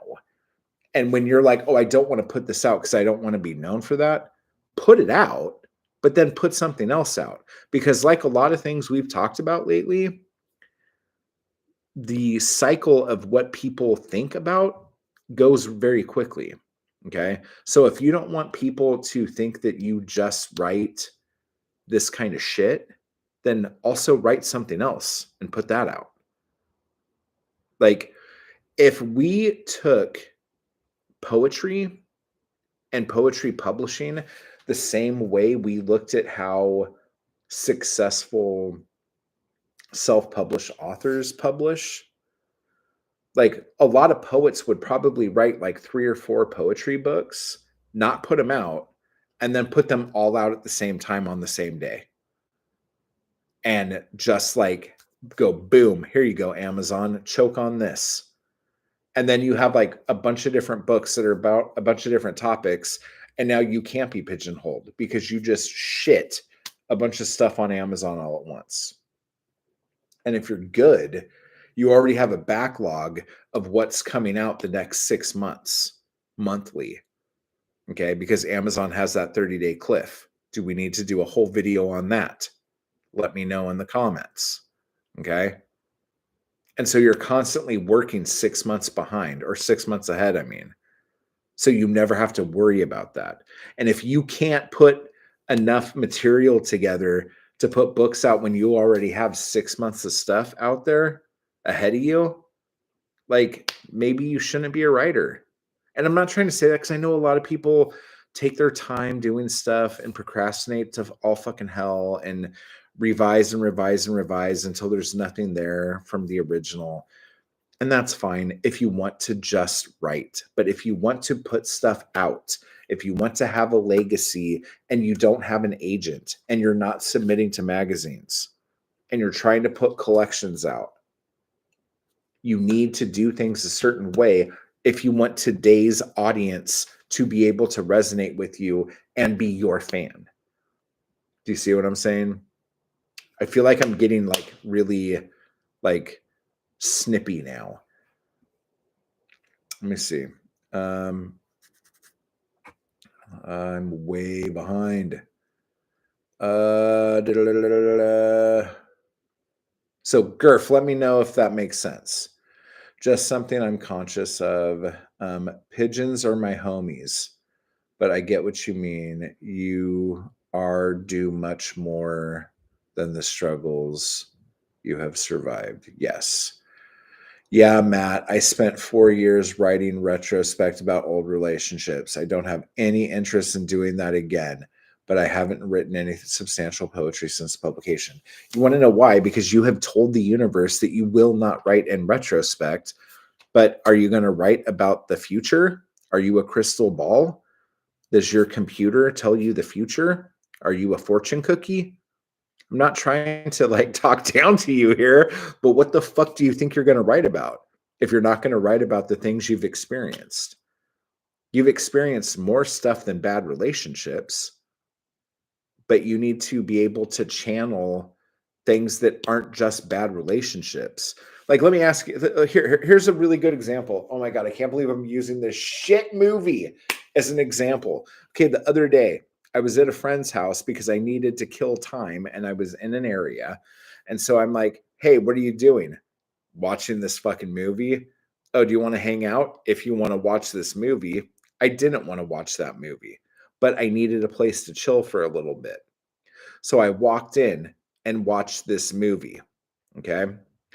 Now, the movie was absolute shit and had more plot holes than most Swiss cheese. Okay. But it was a Marvel movie. It was a Doctor Strange movie. It was a Doctor Strange movie that had something to do with madness, or it was some shit alliteration. Doctor Strange and the mayhem of madness in the Museum of Melancholia or something. It had some stupid fucking title like that. And Nikki, what you are saying reminds me of the horribly written and very ill-conceived character of America Chavez. Okay. This could be a whole other situation that we could talk about, but we are going to funnel it down to just how the character was like pointless and shit in this movie. Okay. One of the things that America Chavez does is not know how to use her power. Okay. But when they try to go, well, you've used it before. How did that go? Well, I was about to get stung by a bee and I got scared and angry. And then a portal opened up and ate my mom's. Okay. Then one time I got scared and someone was going to hit me or hurt me. And then I opened up a portal on accident and it sucked some witch into some dimension. Um, and then somebody hurt me, and then me and you got sucked into this portal, and now we're in some weird like universe that we don't understand. And then Doctor Strange, after all of this time, is like, oh, and I actually don't think this was actually ever said, but he was like, oh, so you can only use your power when you're scared or in pain. I see. We need to figure out a way for you to really be a superhero by knowing that you have this power and you could use it at any time. And it's not just when you're in pain, Nikki. You can use this power of poetry and writing of things substantial whenever you want. You just have to realize that the things you are surrounding yourself with are worth writing about. And they are worth writing about if you want to share that with somebody, if you want to paint that picture for somebody. Okay. But you used your pain and your hurt as the only way that you could open that portal, but you could do it whenever you want with anything. It just takes, as you can see by the end of this awful shit movie, you just have to go train with monks for years. And then suddenly you will be able to do this all the time and you will be a fucking sage. But right now, you are just a weird alien teenager who can only use their power when they stub their toe. Okay. I did not mean for that to come off as condescending as it sounded, but I was just so excited that I was able to use such a horrible fucking experience I had watching that awful fucking movie and use it into a learning moment for someone. So cut me some fucking slack. I'm very excited that I was able to do that. Oh, that movie was so shit. Let me see. Self-awareness is gold. Shiny staff is shining. Oh, is that this? Did we name this? Is this shining shiny staff? Holy shit. That's something I preach a lot in workshops. You're always more than what you write. Just don't lose yourself to it. Yes. We are more than we write, but also we need to not like the smell of our own farts in the sense that like we're like our work is the most magical thing about us. Like that's fucking stupid. Our work is excrement of who we are. If people like your work, it's because you're an awesome person and they like you. You know what I'm saying? Because your work is just your excrement. It's like the leftovers. It's the waste that comes out from you living an amazing life and you being fucking awesome. You know, the work will never define you. At least that's how I see it. I feel like all of us are dropping fucking gems.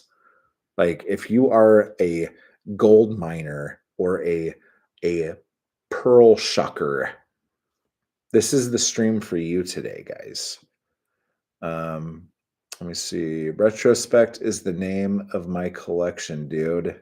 Is it really? I love it. Sigh. My genius is lost around here. Oh my gosh. I am in love with this. I think I need to come to one of these sessions. What sessions are we talking about? I want to go to a session. All of my stuff is just kind of snapshots of me and my soul at the time I wrote it. Love that. If people want the old miserable me, then I can't give that right now. No, but Bunny, what I will say is you definitely have a voice because you showed up at that live stream and what of the Zoom call. And I can't remember exactly what the prompt was, but it was like something that makes us happy. And you wrote this fucking horrific fucking thing. And then at the end of it, I was like, okay, so what you're saying is this makes you happy. And you're like, yes. Do you know what I'm talking about? That was fucking hysterical. That was really good. That was funny. Um, let me see. Tom's tangents are great. He carries the entire workshop. I don't even know who Tom is. And I mean like three people. So, wait, let's see. And I mean like three people, so I can just tell them that. I really feel like I'm missing comments. I'm in live chat though. I can believe that Tom is a leg end. I don't know what that means. Is that like a penis thing? I don't know what that means.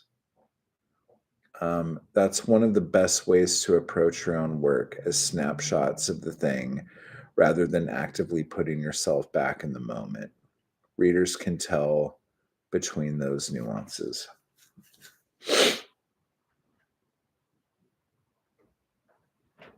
Here is a writing prompt for you guys that just came up from this. I'm going to write this down because I think I'm going to use this in something later. Where are my prompt lists? I just had a prompt list. Prompt.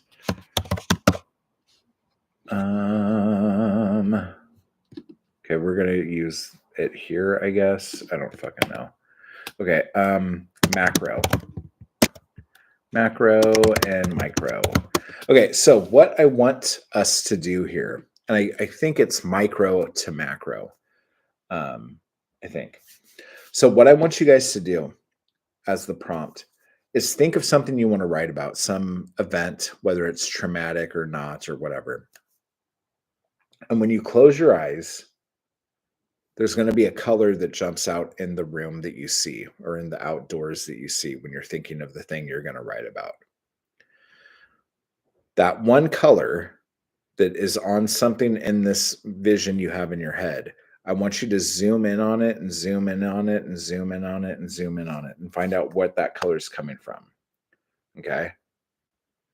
Start writing the poem that you're going to work on about that thing, that little tiny thing. And as you are writing this poem, pull out and come out and come out bigger and bigger until you're in the whole room and you could actually feel the thing that you want to write about. Okay. That's kind of crazy. And it depends on what it is that you guys are actually talking about. But that would be a really, really fun prompt. And I think that would even be a funner way to write a chapbook. Like if you could be pulling out and pulling out and pulling out, and just as you, as a craftsman, if you can take this one scene, this one snapshot, and write poems about each thing as it gets bigger and bigger and bigger. I feel like we did a workshop like this before. Did we? I don't know. I think we might have done something like this in Anarchy Crew. Anyway, but yeah, so do this. So let's think. So if we're thinking, and the thing we're thinking about is some like turquoise lint on a, I don't know, a brown placemat. I'm just making this up in my head right now. Write a poem about that lint. And then the next poem about the placemat. And then the next poem about the table. And then the next poem about the dining room set or whatever. And then the next poem about the dining room. And then the next poem about the guy sitting across from you and how he's destroying your life verbally right now. That was very deep and disgusting. But even if you wanted to just have that be one poem, but you go from that little thing, and then maybe the even better thing to do once you do that, because I know if we're going to talk trauma, I know traumatically speaking, a lot of people end up doing this, but as they are experiencing something traumatic, they start taking their focus down to one thing to try to like protect themselves. It's like running into like running down a hallway slamming doors. So you're building protections up about something, okay? And then you end up taking that turquoise lint, and now in your head or in real life, every time you see turquoise lint, that is going to trigger that this fucking dude tried to fucking ruin your fucking happiness. You know what I'm saying? And now your poetry collection about heartbreak and loss is called Turquoise Lint, and nobody understands why. And they're not going to until they read the book. And that is poetry. That is creating poetry. Giving people something that they don't quite understand, taking them on a journey. And the only journey we took them to was a half a millisecond moment in your life in a dining room where you were getting dumped. Holy shit. That is some stuff, guys. Whew. Oh my gosh. I need a long shower and a cry.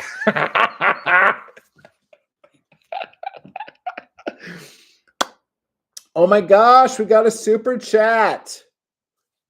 God, who is that? Is that Lori? What is happening? Raven. Gifted 10 memberships. Oh my gosh.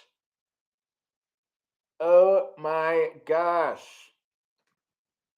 That is so sweet. Welcome all of the people who are going to suddenly be surprised that they just got a membership. That's fucking heavy. Thank you so much. We should just change the name of gifting 10 memberships to getting ravened. We just got ravened. Oh my gosh. That was amazing. What is happening? Oh, I was like, the chat won't let me do anything. Okay, so that, again, Raven, thank you so much for that. My example may have been triggering. And if it is, I apologize. I'm going to say this, though. I don't want to cry. I fucking hate when I have to preface everything I'm about to say by saying I don't want to cry. But I'm going to say it like this. There is someone who I know who I actually haven't seen or spoken to in probably over 25 years, which is absolutely crazy. But this person has a very irrational fear of grasshoppers. Okay. And this might be triggering a little bit. So I will go like this. If you want to mute this right now and not hear this, and when you see me do this again, that means you can come back. Okay. So we're going to do it like that because this could be triggering to some people. So this woman I know has an irrational fear of grasshoppers. Okay.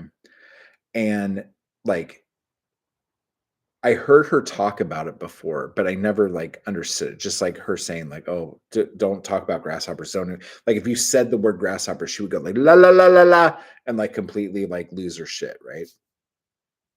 So one day she finally explains what her deal with grasshoppers was, and it was fucking horrific. And it was basically she when she had been SA'd.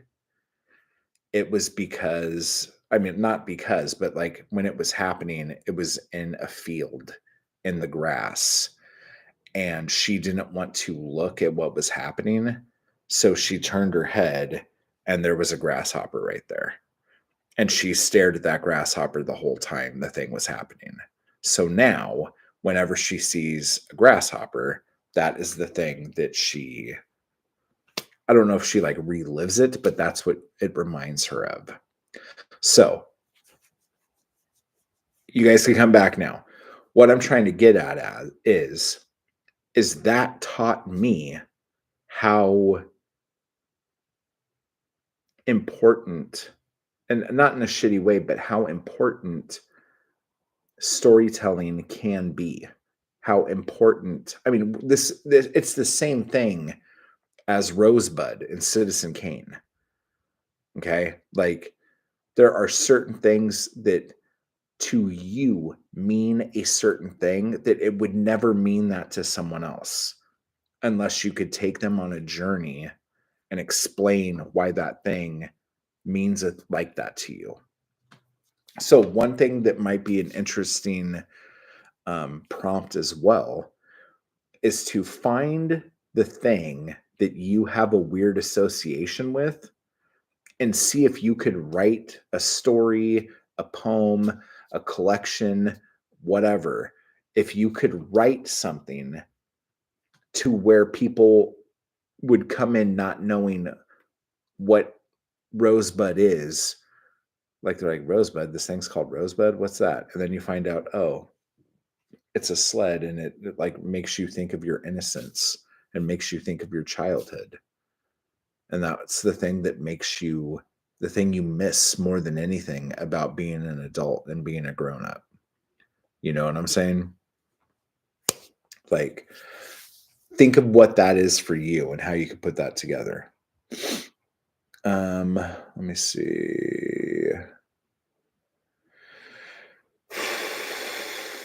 All of my stuff is just, oh yeah. Tom's tangents are great. Oh, we're back on Tom and his third leg. That is one of the best ways to approach your work. Oh, yes, we did that. Uh-oh, I just went way down. My chat just like jumped. Hang on. Oh, shit. Oh, shit. Wow, I am so far behind. Okay, I'm going to focus on getting caught up now. It's what I tell my creditors every month. Am I right? Oh, my God. He so is, Nikki. I think we're talking about Tom's big third leg again. Okay. Adam, what's up, dude? My misery is my best friend. It's always down to F whenever happiness is off spending the night with someone else.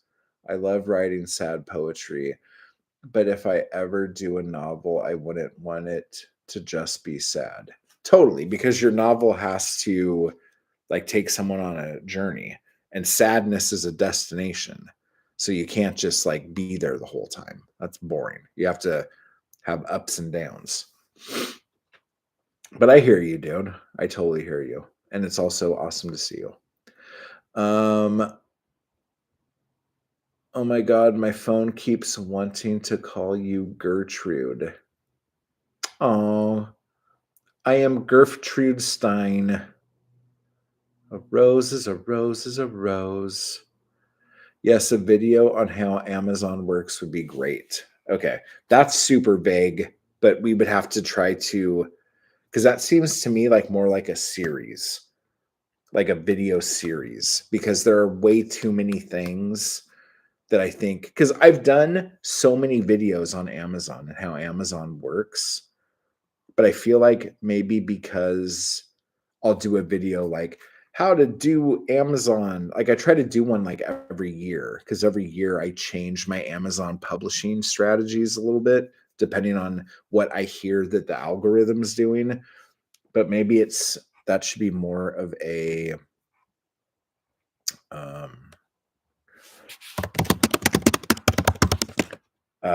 video series.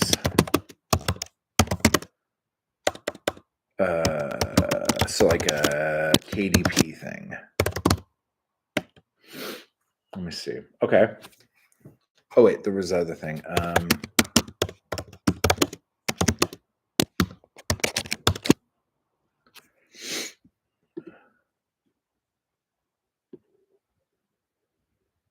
Okay. I love Just Sad. I don't mind it.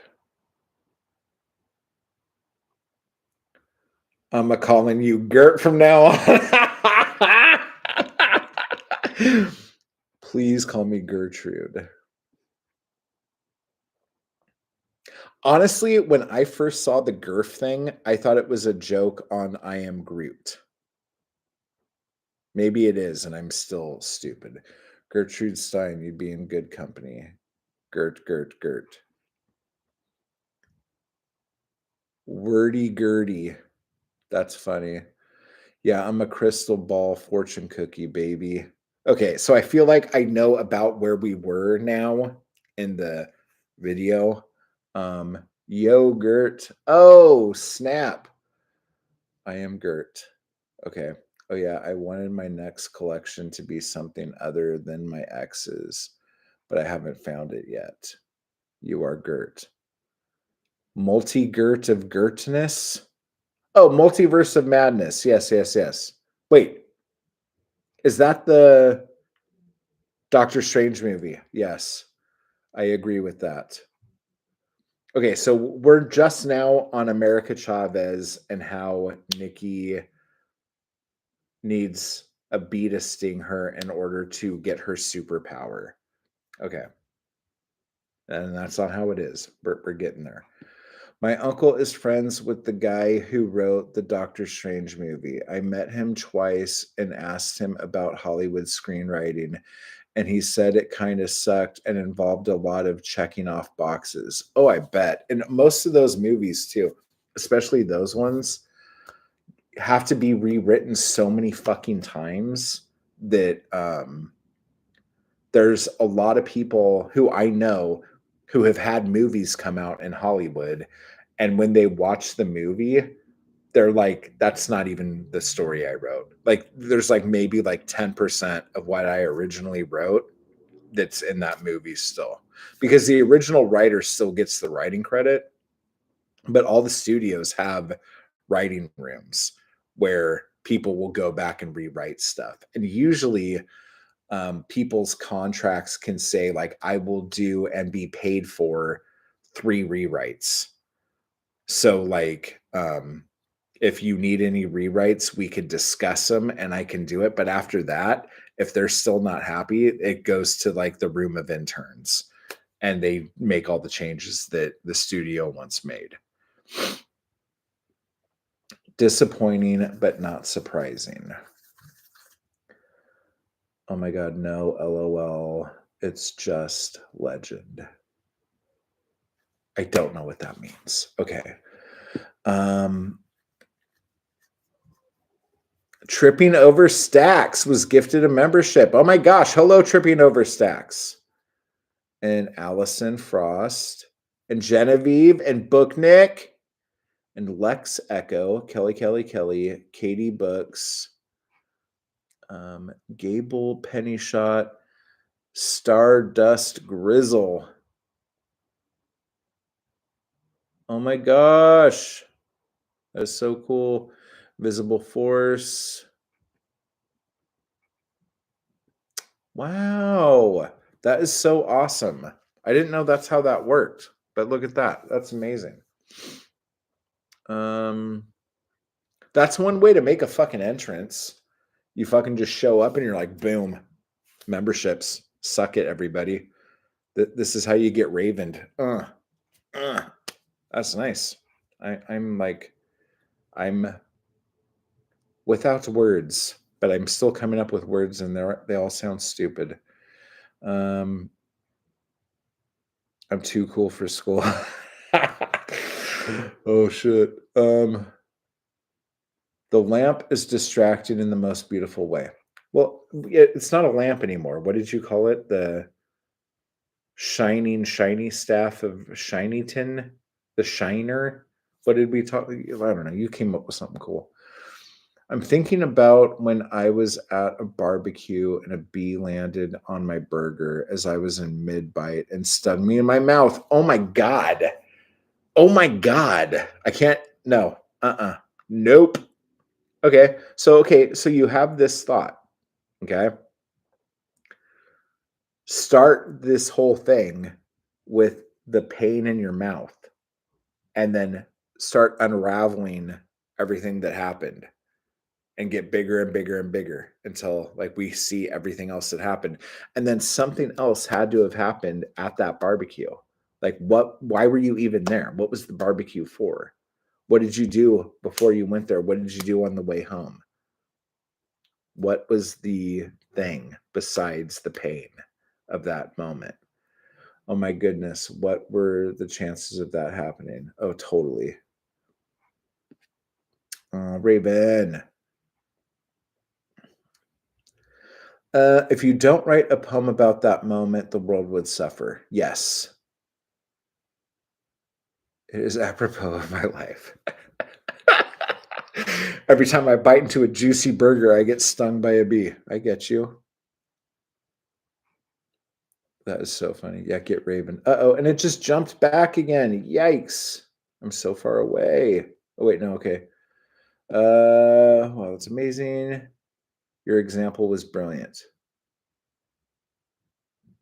Not me. I love insects.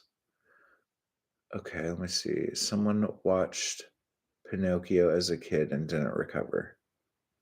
Who? Oh, wait. I think oh my God, tragic. I think I know where we were in the thing. I understand. I cannot listen to Elvis sing. Yes. Movie cameras for everybody from Gertrude Stein.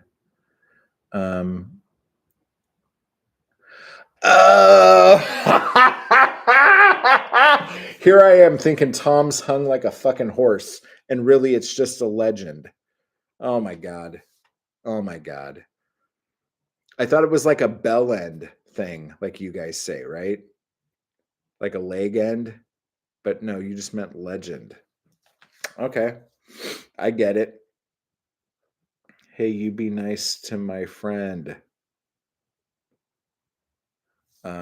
I did my college thesis on Gertrude Stein. I love her work. If you said somebody needs to read a collection of Gertrude Stein's, which collection would it be? Like what do you think people should read? Sending you massive hugs. We have no-go songs in our house for the same reason. We have no-go songs. Oh, like no-go songs in our house. Got it. Hugs for anyone who wants hugs and fist bumps for everyone else. Boom. Oh my God, it is. It's a play on I Am Groot, and Gurf was a name I made up on my Stardew Valley. Oh my God, you play Stardew Valley? Shut the fuck up. Are you serious? Oh my God, that's so funny. I just mashed them together. I Am Gurf. That's adorable. Oh my God, I Am is I Am Groot. Makes sense because I'm basically Rocket. Oh my gosh. Now we're getting somewhere. Allison, hello. Thank you for the gift membership. Oh, okay. We're jumping all over the place again. Where are we? Okay. I adore Rocket. That's so funny. Halloween costume sorted. You two are cracking me up, and you guys are going to end up getting each other pregnant if you keep this up, and then we'll all catch pregnant because we all know that that's how pregnancy works. It's a cold that everyone catches. Matt can be Drax. Oh my God. You guys are cracking me up, dude. Oh my God.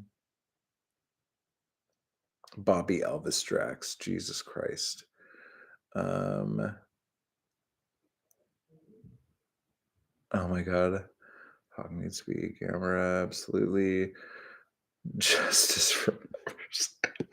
Oh my gosh, I think I'm almost caught up. Is it not going? Yeah, this is as low as I could go. Oh my gosh. Tender Buttons by Gertrude Stein. Tender Buttons by Gertrude Stein. Shaylin, If you are watching this, we have to read Tender Buttons. We had a big Gertrude Stein talk, and she was on. Shaylin is a member, poet Shaylin Marks. She was on Heavy Board talking about Gertrude Stein, but I can't remember what they read. But she has a very, like, if I recall, she has a very not love hate, but love and just not like relationship with Gertrude Stein's stuff. But in researching what she had to read for that episode, she ended up liking her a lot more than she did originally. And we talked a while ago about doing like a buddy read, but I can't remember what book we were talking about doing. Dude, I love Stardew Valley. That is so funny. Oh my gosh. Then it's official. You made it. I'm here. We're all here. We're here together. It only took me 2 hours and 15 minutes, but we've made it to the bottom of the chat. Wait, why does this still have a button here? Oh, yes, it is. Yo. Oh, I should start doing that. I should just start adding everyone as a moderator. Gertrude was the Picasso of poetry. Now, are you talking about Cubism Picasso or pre-Cubism Picasso or post-Cubism Picasso? Because now everything just got fucked up. I might have just like ruined this whole metaphor. But if you've been watching this stream today, you know that all I basically know how to do is how to fuck up a metaphor, because that is kind of how we roll. Did we even get to the? Yeah, we did. We talked about the why writing short stories and poems could help you put a novel together. Okay, check off the list. But I do like the idea of going macro and micro with your poetry and turning that, even like short stories, and turning that into a bigger thing. Basically, what we need to do is Benjamin Button our poetry to make a collection. That might have also been a horrible metaphor, actually. As a newly christened Gertrude, I'm now claiming all her achievements. As you should. As you totally should. She was all of those things of Picasso. She tore poetry to pieces but it back together and put it back together in unusual ways. Seriously, like my favorite Picasso story that I absolutely love and I feel so in tune with when it comes to everything, especially when people think me working quickly is bad. I love this story. So, and I've said it, I've told it recently, but we'll just do it anyway. Because if I'm not mistaken, I need to watch the documentary. I know there's a documentary about it now, but apparently Picasso was a huge piece of shit. And this is all new to me because I never really cared about learning about his life before, but whatever. Not important. So this story, Picasso doodles on napkins in coffee shops, and he doodles and then he'll throw it away. And he'll get his coffee, doodle something, crumple it up, throw it away. Okay. So he doodles something, and this woman walks by and sees it. She realizes he's Picasso, and she saw him like earlier doodle on a napkin and throw it away or whatever. And so she's pretty impressed, as she should be. And she comes up to him and she says, "Sir Legend, Maestro, Master, I must buy this napkin," because she doesn't want to come off as somebody who just wants something for free. She wants to support the arts. Okay. She cares. So she says, "Master, let me buy this napkin. How much will you sell me this napkin for?" He says, And I'm paraphrasing here because I don't know the story, but it's not important. He says, $5,000. I want $5,000 for this napkin. And she says, you crazy fuck. I just watched you do that. It took you no more than a half a sip of coffee to doodle this piece of shit on a napkin.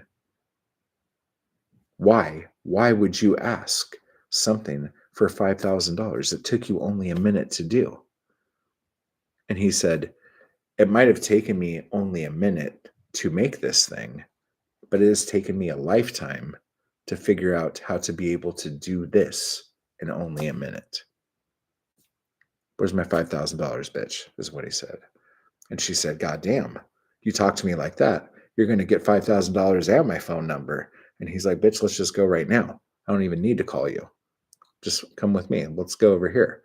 And then they start around a corner and they're like making out, necking, as the kids say, you know, doing a little bit of hanky panky behind. I'm making all this up now. I want you guys to know. But that's the whole idea here. Like, we learn how to do things to where we could do things by second nature, and we just create and we just do.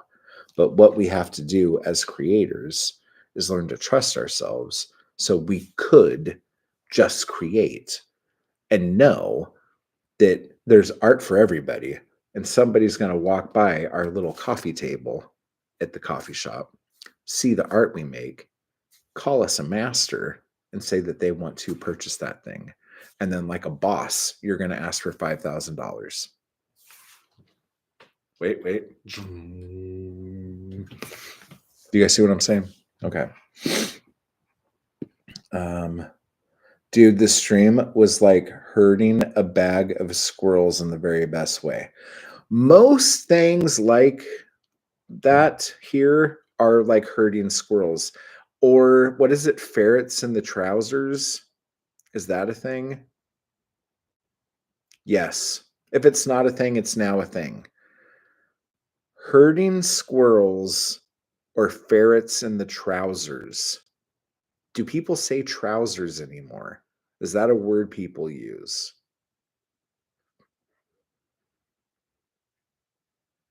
I don't know if that's a word people use. It should be more vernacular than it seems to be. I have used a poem for my first short story. It helped me get my thoughts together and get it started. I remember that. We did that, right? I remember doing that. Yeah, because I remember you did it. You wrote the poem. And then I think the next time we got together, you turned that poem into a story. I remember it happening. Yeah.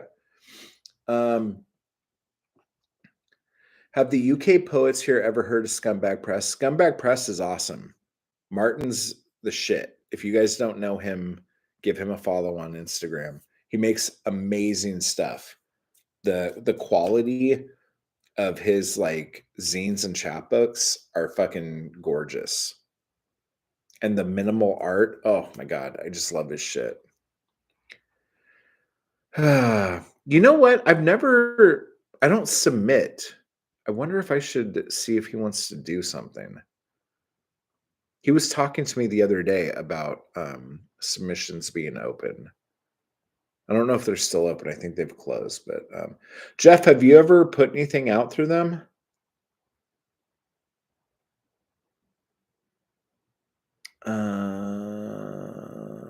Shiny saber. Sabre. I've seen The Office. Sabre. They published a book by a poet I know, and I was curious how well known they are. Zachary, wowzers, trousers. Yeah. No, but they should still use it. What's the difference between trousers and pants? I know in the UK, pants are your undies, right? Isn't that what happens? Oh, wait, I think someone's going to answer my question. Come to think of it, I don't hear trousers as often as I remember. That's like some Inception shit right there. Gurf, because the Americans erased and replaced with pants, which I still see as knickers.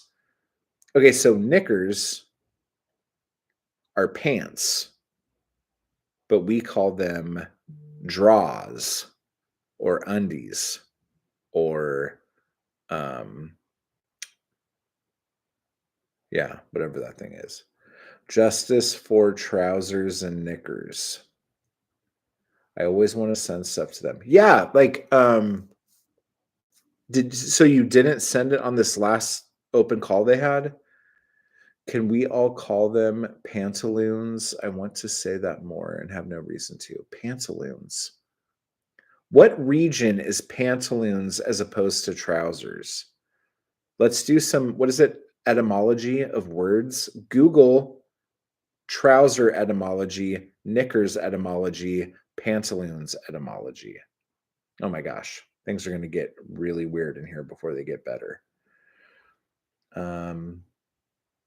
I've never seen submissions open, but I want to.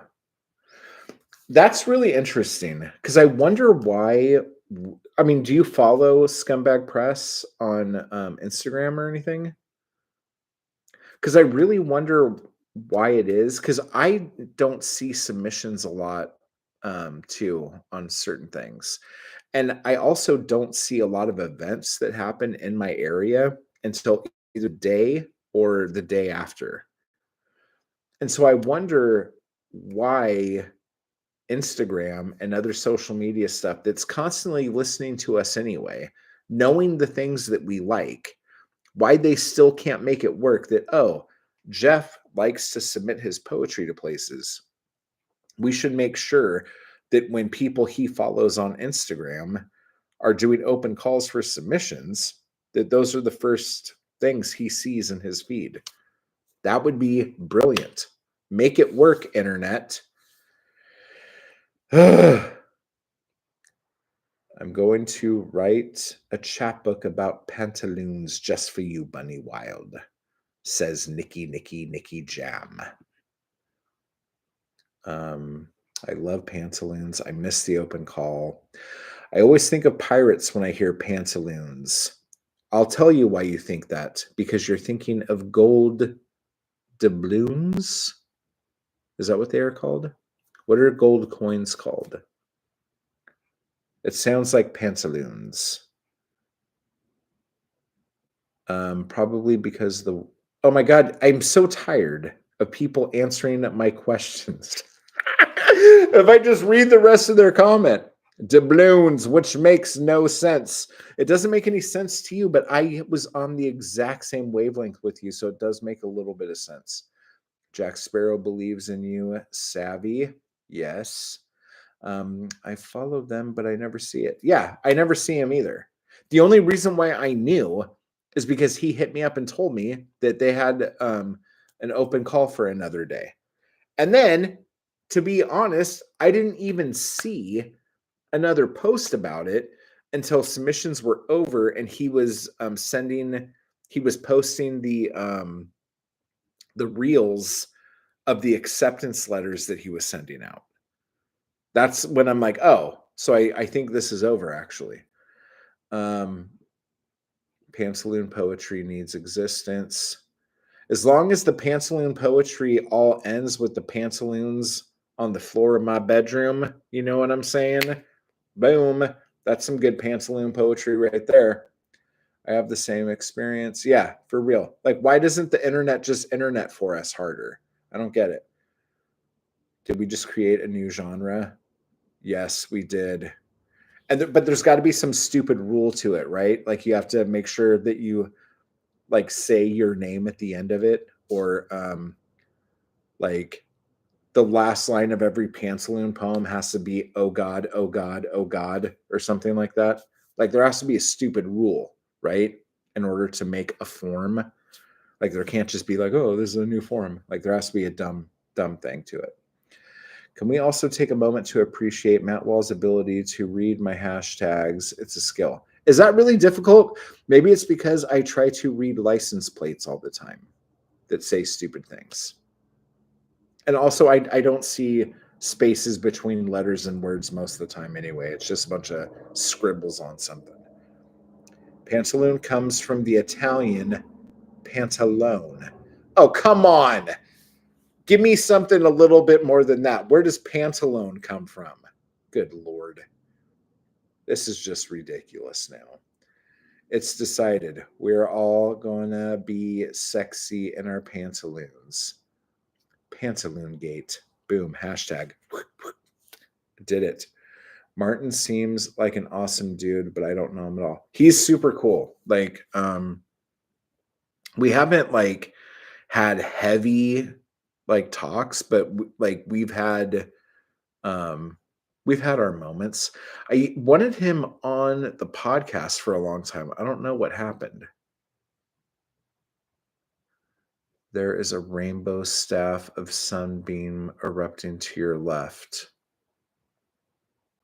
Do you want me to change the mode of the staff to make it do something different? Or is this mesmerizing you in a good way? I don't want to ruin your stuff. I think you would like John Dorsey's poetry. Well, like as an editor, like I really dig Martin's choices, so I'm sure I would dig it. No, don't stop. Oh my gosh. If I had $1 for every time a woman said that to me, I'd have like $4. I'd be so rich. Damn. I want to keep farting hearts at the shiny staff because I'm immature. It's perfect as it is. Keep going. Again, things that women say. Oh my gosh. That's the hashtag. More. Yeah. Nikki knows how to do it.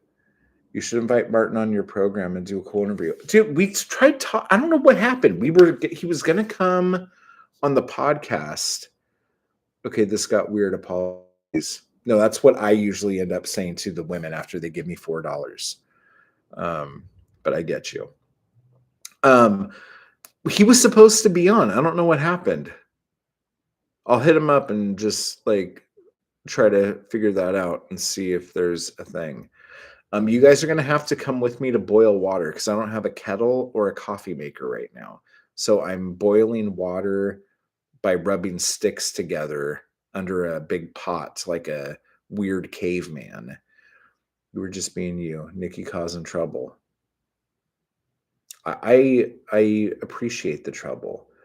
1580s, Pantalone was a character in an Italian comedy that wore tight pants. Ooh. I like where this is going. Finally, the real content. Boiling water. Yes, I've tricked you guys this whole time into thinking that we were really here talking about America Chavez or trying to name Marvel movies with great alliteration. No. And we're not even here trying to learn how to write poetry or short stories or learn how the Amazon algorithm works. I really just want you to watch me boil water. So we're going to go do that. Say goodbye to the pretty staff for the next few minutes. I swear to God, if I walk away and then everyone leaves, I'm going to be so sad. You guys are like, I was only there for the shiny staff. That is a lot of weed. I'll let you guys just try to guess what I was talking about there. Wait, Amazon has an algorithm? Oh my gosh. Oh, I do love the herding of squirrels is how we're going to use this analogy now. Of the Nicky Jam. You shall not pass. See, I knew that one too. I'm pretty good with coming up with what the fuck you're talking about most of the time. Okay, I think this water is cold because it's been sitting here for a little bit. Oh, that's kind of lukewarm. No. Shit. Do I just go for it? Let's just go for it. Let's just make a cup of coffee, guys.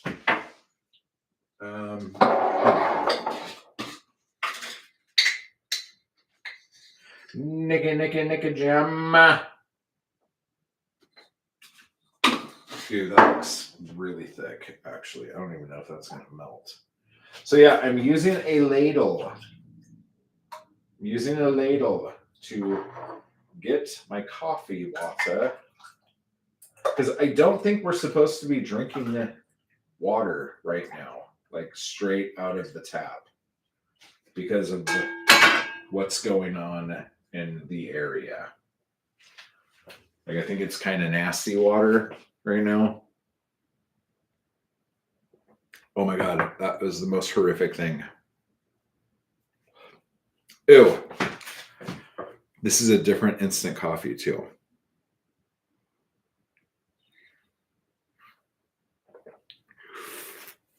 Oh, that was so gross. Oh my God, that was so gross. Whoo! Oh my God. Wait. Well, that won't do. Squirrel. Fred the movie. Do better. I'm still at work, so I won't be going anywhere. I'm on the edge of my seat right now. I think at this point,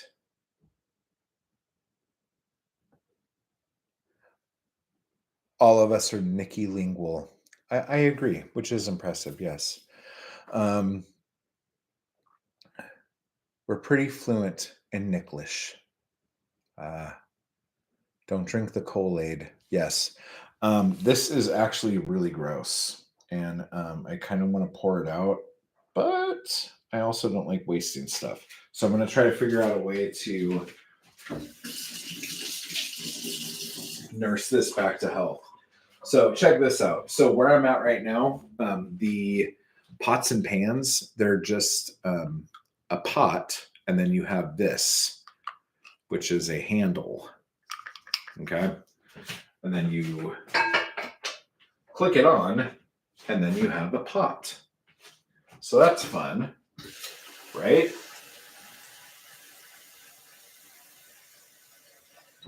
It makes for stacking and storage really nice. And I guess it also makes it to where you don't have a bunch of handles on the pots on the stove. So that's pretty cool. But yeah, so this instant coffee didn't melt because the coffee wasn't hot enough.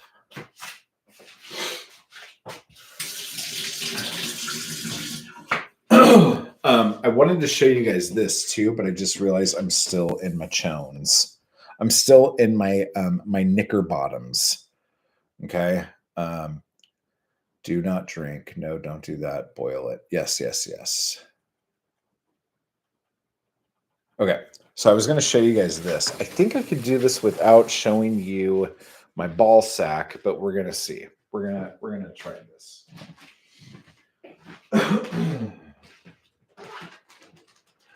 Yes, you cannot see my balls. Ugh. Okay, so this bag right here, this giant bag, all of this is books from my bookcase or my bookshelf that I didn't want to leave in the fire zone in case the place caught on fire. So this right here are some of my favorite books. There are so many books in this. This is very heavy. So, oh my God, I'm walking around with this big old stupid backpack of books. Oh. So maybe we'll open that in a minute here because this stream just went long. Depends on whose sock. Show us the weed. You're so Jeff, dude. Okay. Only 1% of my books will fit into that. No, seriously. Like, I have had many, many books over the years, and I used to do the whole book hoarding thing. And what a lot of people don't get, and I will agree to this, like if you have books at your house and you have bookcases full of books and you've only read a small portion of those books, that's what a normal person would do because now you have all these other books that you could read if you wanted to. When you have a big like bookcase after bookcase full of books that you've already read, that's kind of like, what are you showing off? Are you going to reread those books? I feel like people, especially booktube people, they feel like if they have a bunch of books on their bookcase that they haven't read, that they have failed. And that's not the case. The reason why you have a bunch of books on your bookcase is so you have something to read when you want to read something. Do you see what I'm saying? So, let me see. I have over 2,000 books. Yep. Yeah. So have a bunch of books, and if you've read a lot of them, great. Just make sure you have a lot of books that you haven't read, so you always have something new to read if you want something new to read. I was getting to the point where the books I had were books that I didn't like. The books I had that I hadn't read were books that I don't think I was ever gonna read. Like just like stuff that just didn't like speak to me. And I either got them on accident or someone got them for me, and they just weren't anything that like I've ever been interested in or ever wanted to be interested in. So I started getting rid of books.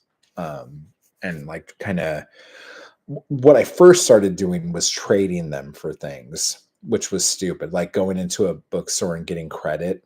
So I would just end up with more books, which is fine. But if you're trying to downsize and you're trying to minimize stuff, it's kind of tricky. My thing now is I only will buy books that I've either read once and I loved and I want to spend a lot more time in that book. Because when I find a book I love, I devour it over and over again. I like to chew my food, spit it out, look at it, put it back in my mouth, chew it and suck on it some more, spit it out, look at it some more, put it in my mouth, chew it, swallow it, gurgitate, and keep going over and over and over. Okay, so my water's boiling now. So now I have to reladle my waters. So hang on. Let's do this and hope that I don't burn myself like I did earlier today when doing this.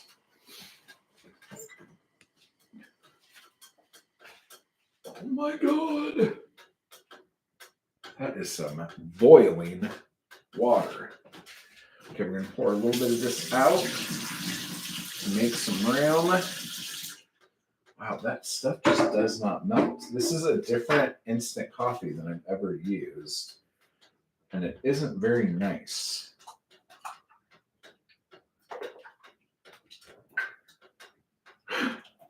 Too much. Went too far. Went too far. Hang on. I gotta shut this. I got to unlatch this. Shut that. Pour a little more coffee out.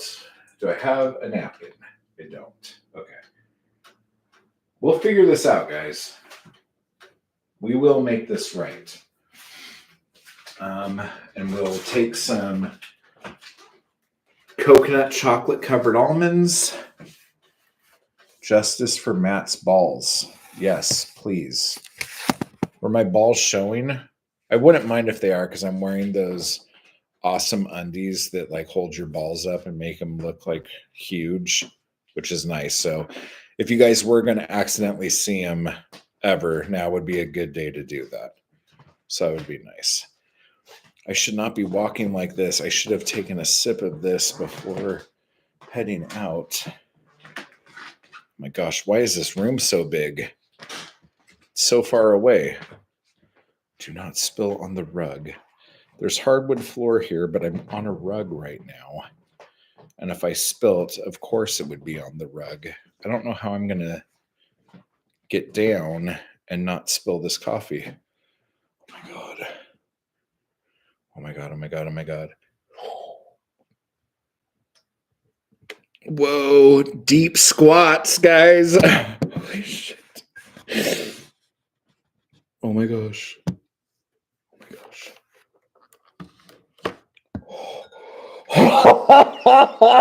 Oh my God. I thought for sure that was going to go everywhere. Oh.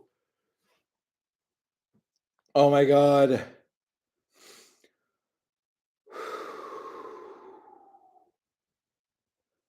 That was seriously one of the most stressful things I've done in a while, and there's been, um, wildfires.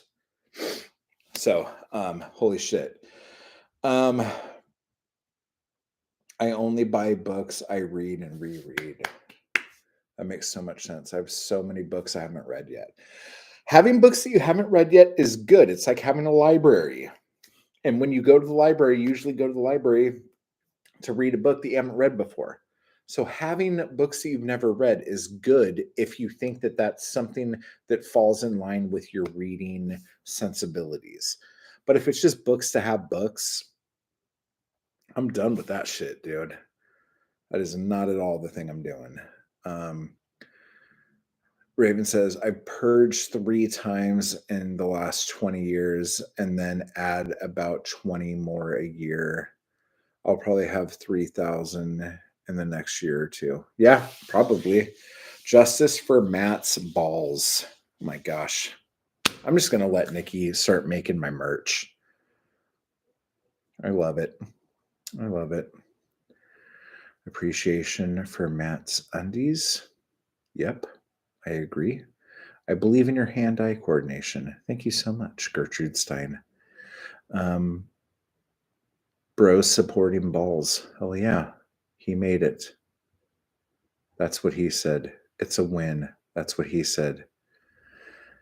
Matt's pants triumphed.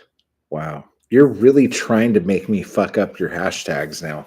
Like, I'm going to fucking go hard on here so he cannot figure this out. I forgot I was Gertrude. That felt incredible.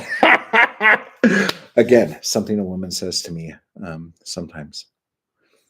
I'm obsessed with Room over a convenience store. Yeah, I really want to read that book. I need to just pick that up, dude. I have 754 books that are unread right now. But Mindy, you are the prime example of this. I want to read everything. But these are all books that you are planning on reading, right? The problem is, to me, okay, let's say you're one of these people.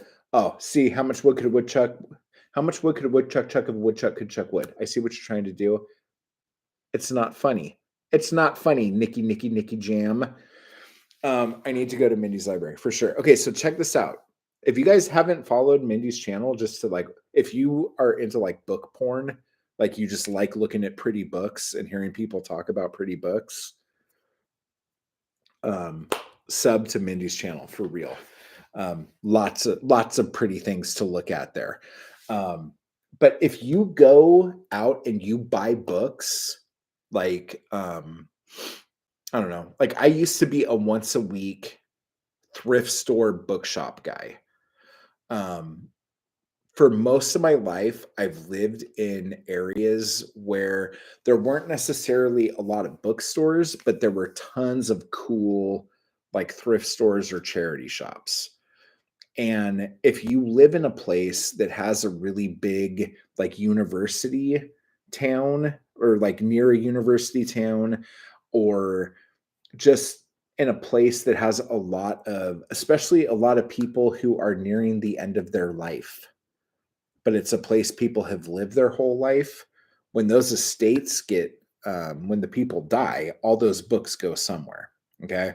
So if you hit those charity shops and those thrift stores, a lot of times you will find some cool shit, especially if somebody with good taste died recently.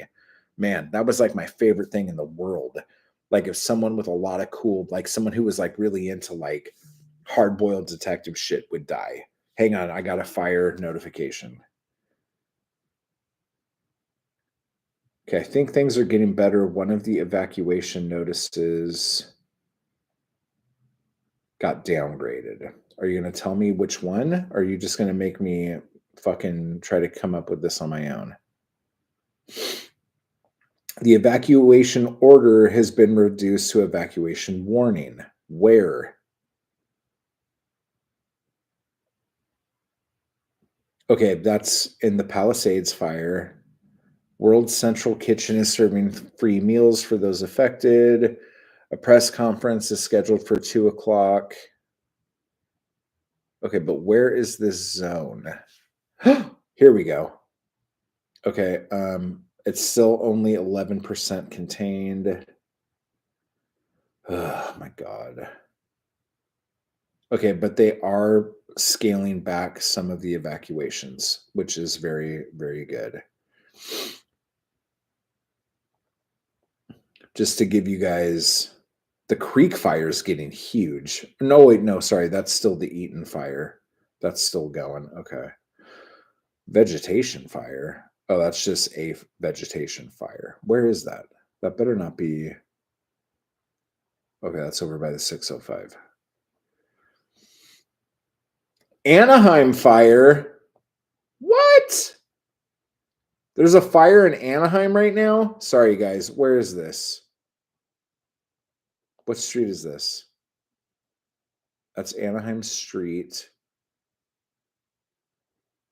At the Ken Malloy Harbor Regional Park. Is that a golf course? I think that's a golf course fire. It is. Oh, wait, that's not. That's next to the 110 freeway. Why is it called the Anaheim fire if it's. Oh, because it's on Anaheim Street. Oh my God. I thought Anaheim was on fire. Disney would not allow that to happen. I'm sorry. Sorry, guys. I'm away from chat right now. I'm just.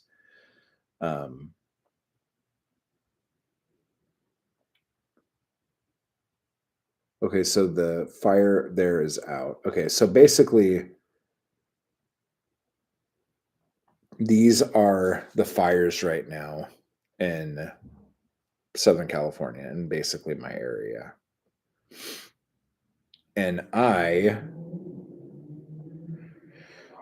the place I was at yesterday was right there. Okay. And the place I'm at now is right there. So right on the edge, but still outside. So fingers crossed that that keeps up like that. Let me just tell my kid I'm okay, actually, real quick. Hang on.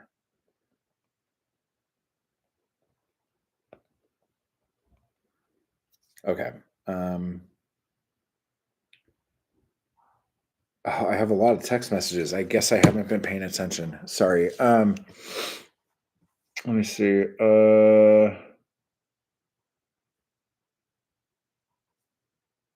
Why are you sad? What happened? How do I get a library card to Mindy's library? I'm not going to speak for Mindy, but I think Mindy will just mail you books. I think Mindy's just down. She's like, "Oh, this book's great. I'm going to mail it to you. You should read this." I will not allow this. Yeah. Why is Nikki sad? Mindy does a great book haul video. Oh, yeah. Oh, book haul videos. That's what I was going to say.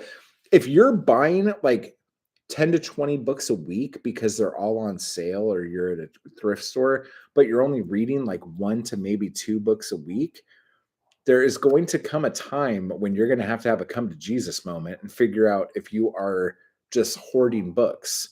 Because like I never thought of it like that, but then I thought of like other people would probably want to read these books, and I just am holding on to all of these, and now no one could read them because I like how they look on a bookshelf, and that made me feel like a piece of shit. So that was like my thing. And I'm not saying everyone needs to feel that way, because if you get through those books, you get through those books. But that was just like I had a weird feeling of entitlement and weird privilege that I was just like hoarding books that other people could enjoy. Nikki needs hugs, so everybody give movie cameras to Nikki right now. I have an endless amount for you, beautiful. Oh my gosh, that was the sweetest thing, Gertrude Stein. Tuesday, baby. Ew, are you guys making dates? What's happening? Yes, all the hugs then. God, I feel like I'm reading a bad erotica novel. Keep going, guys. Oh no, not another fire. Oh, is that what we were talking about? The rainbow glow shaft returns. Yes, my large shaft has returned. My bell end, my leg end. Now SoCal can become a hub for smart homes. Got to find a silver lining somewhere.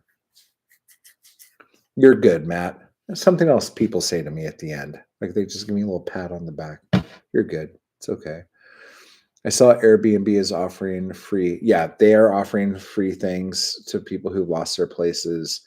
Um, and then like I saw this thing about Uber. One of you guys sent it to me last night. And like Uber's offering free rides, but they're basically just offering free rides to shelters. So you can't just like have them take you wherever the hell you want. I saw it too. I don't remember why I was sad. I'm not anymore. Who could be morose on a stream this epic? I agree. So let's eat some chocolate coconut almonds flavored with other natural flavors like, I don't know, Teslas and lavender. Why not? But yeah, these are delicious. Oh, they smell so good when you first open them. My God. MJ! How you doing? How are you doing? How's your hair doing? Tell us more. These are amazing.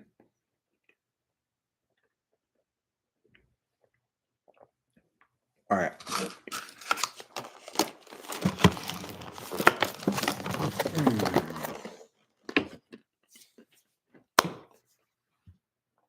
You cut your hair.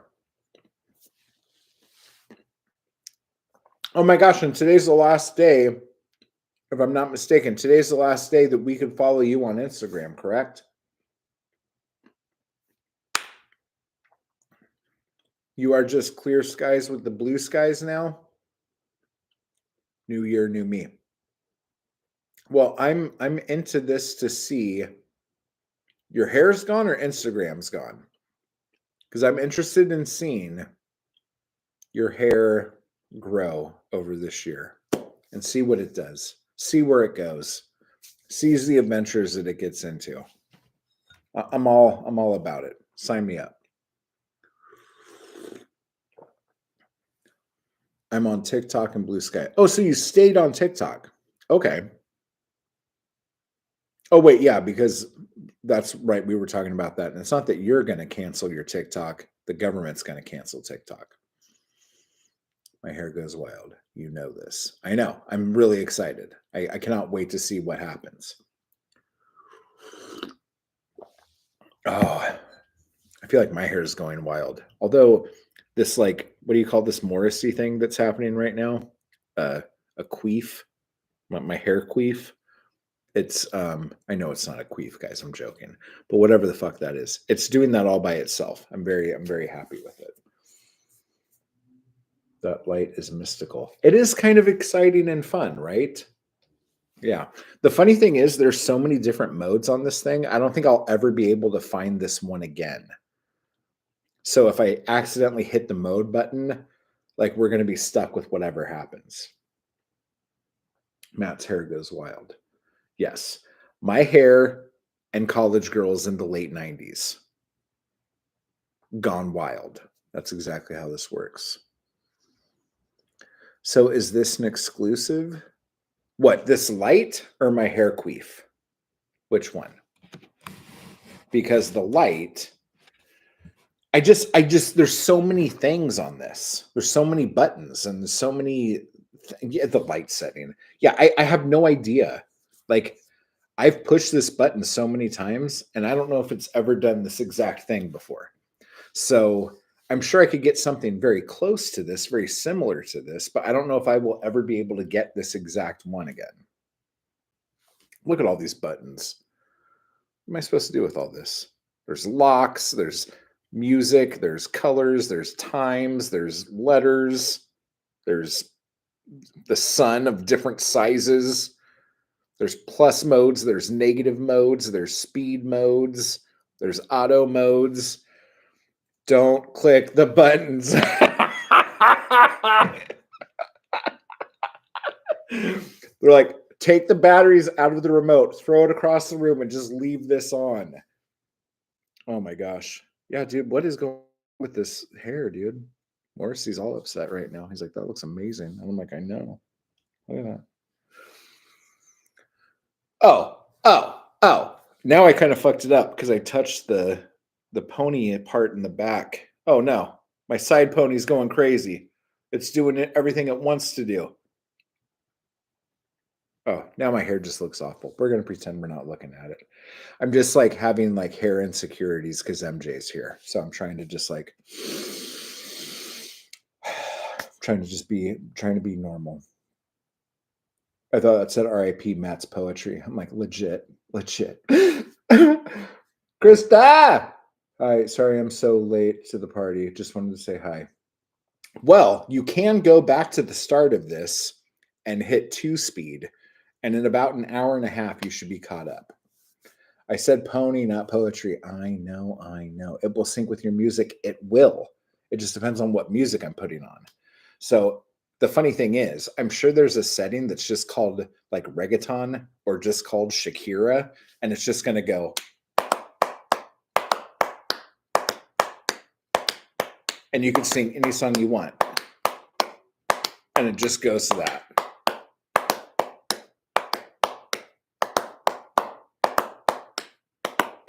Nope, it's not doing it because I haven't pushed the button because I'm not going to push the button. Something gasolina. Gasolina.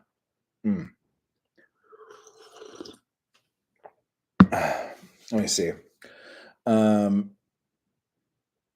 Yeah. What were we talking about before I was getting insecure about my hair? Oh, this schmuck of a human being, okay, posted this thing on Instagram, and I know he just posted it. And this is why I don't spend time scrolling on Instagram, because I see people saying stupid things, and it makes me go, oh, I need to like get involved in this somehow and start yelling at somebody. No, I don't. I just need to get off my stupid social media thing, paint a picture, write a poem, do something, make a souffle, something that people do when they're doing things, right? This guy, and I can't remember what site he said it was, and it was a total joke, but it said something like some like social media platform or some music listening platform is finally banning people who say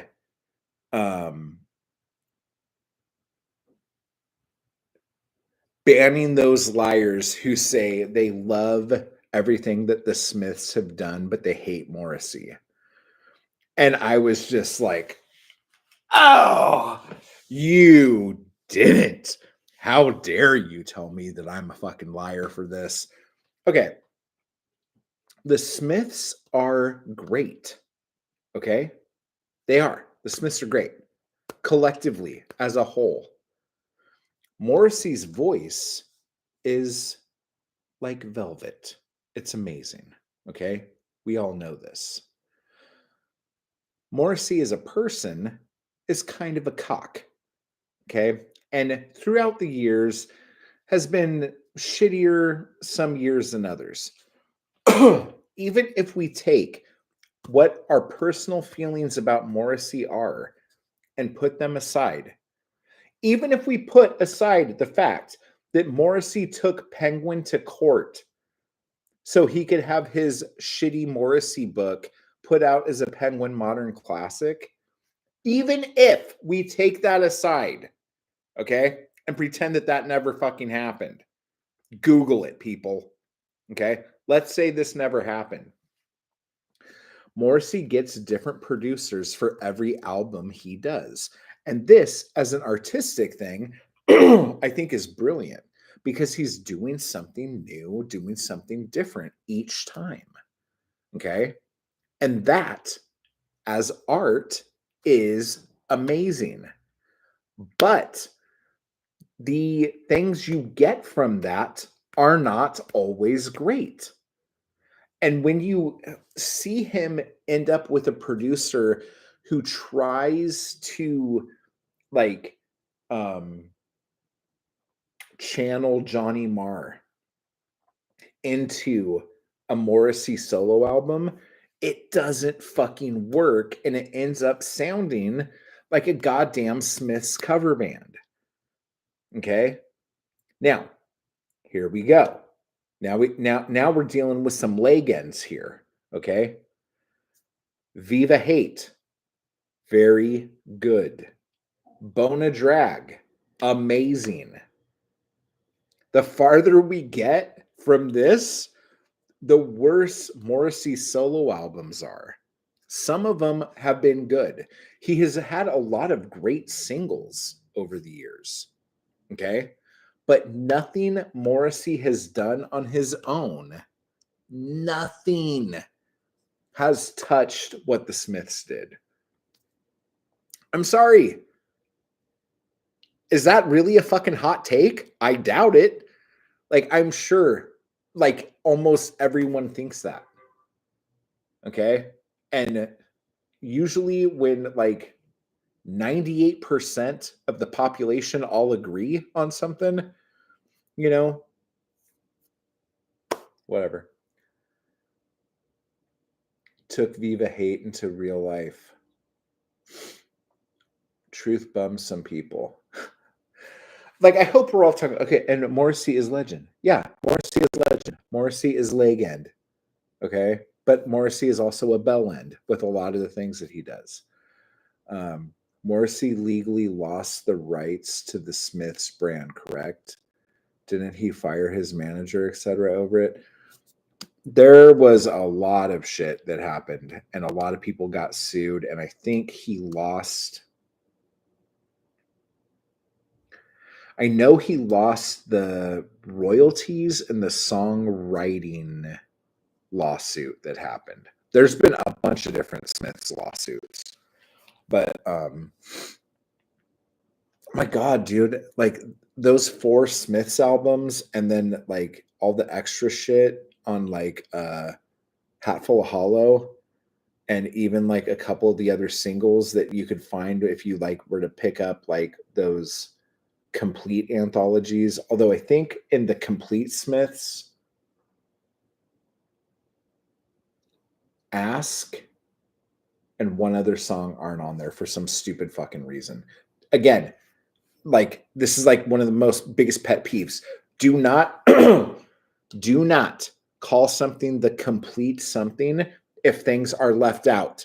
This is not rocket science, people. The word complete means complete. So don't do that. That's my high school years. I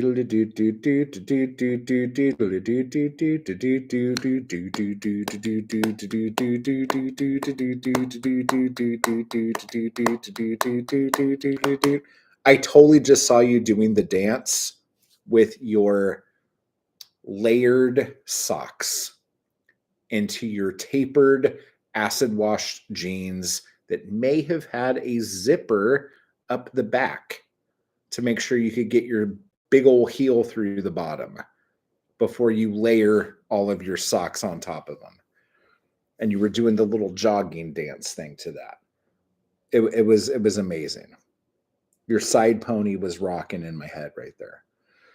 That's a pet peeve of mine when I'm looking for complete collections of things. Dude, it drives me fucking crazy because complete, end up. Because you get the thing thinking it's complete, and then you're looking for this one song, and it's not on there. And that's why I got so mad when I got that Rothko book. And I saw Rothko, the color field paintings. And I'm like, oh my God. And that was just me because it didn't say complete, but when it said the color field paintings, I'm like, oh my God, these are all of his color field paintings in this book. No, it's not. Black tuxedo jacket with tails, leg warmers, one song, one poem, one art piece, and it isn't there. Boom. Punctured bicycle on hillside, they so glad Will nature make a man of me yet? Okay, this stream's going off the rails, guys. I'm just singing songs now. Yeah.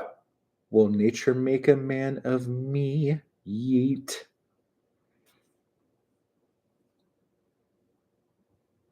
Don't blend the punk with the pop.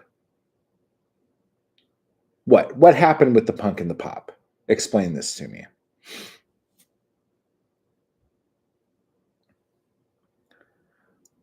Or did I just miss something? Let me see. If you have any questions. Okay. Let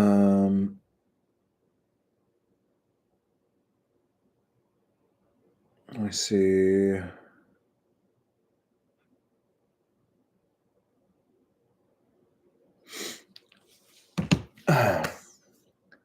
Punk kids didn't wear leg warmers. Oh, I'm sorry. I'm sorry, punk kid. I was just putting you in guest jeans for the fun of it, I guess. In my weird MJ 1980s fantasy. Punks don't wear acid jeans or ponytails either. Yeah. Jeans, not jeans. Yeah, I get you.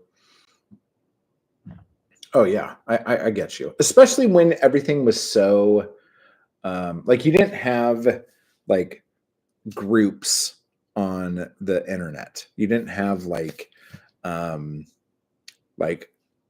online clubs because that didn't exist, obviously.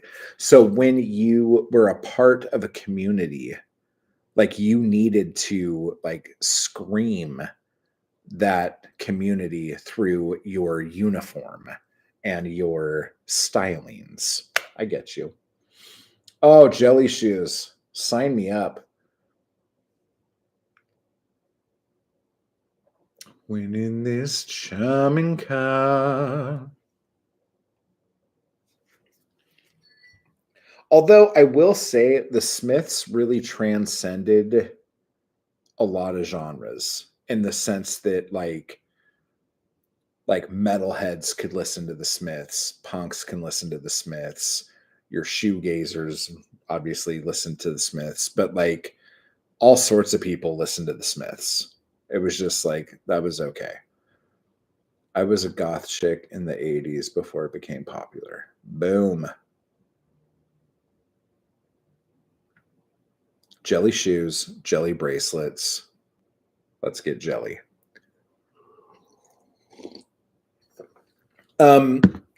If they did, it was what do you call it?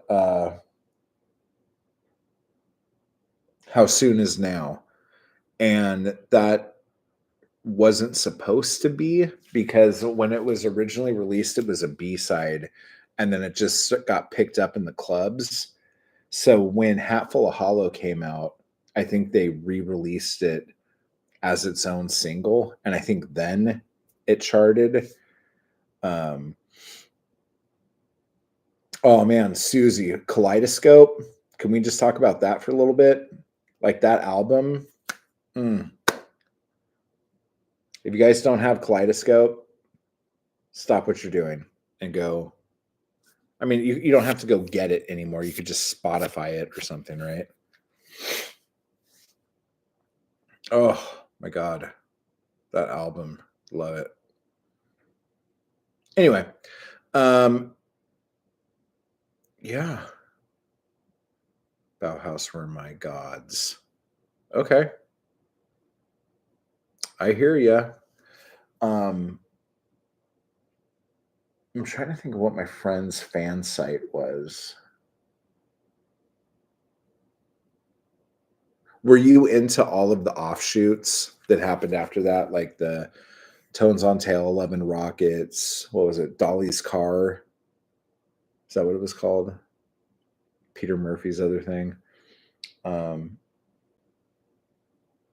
What was his other band after Bauhaus? How come I can't remember it? Wasn't just Dolly's Car. Yeah, Love and Rockets, like Earth, Sun, Moon. Oh my gosh. But Tones on Tail was fun. Go, that was good. What was Peter Murphy's other band? Didn't he have another band? before he was just Peter Murphy. It wasn't just Dolly's car. That can't be right.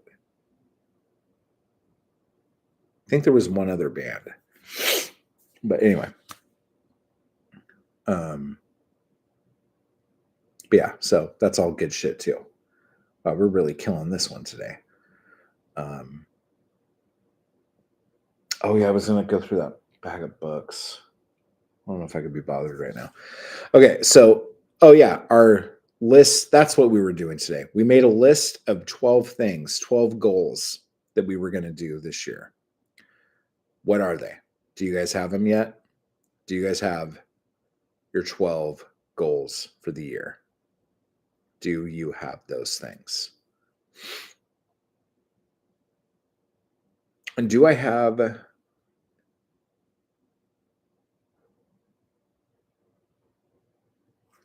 Was it? Okay, maybe it was just that. And then his Peter Murphy career...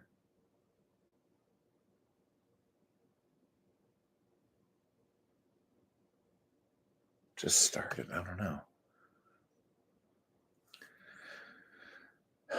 I'll get back to you on them. You're going to get back to me on your 12 goals. Don't spend all year trying to come up with 12 goals. See, this is where your procrastination gets you.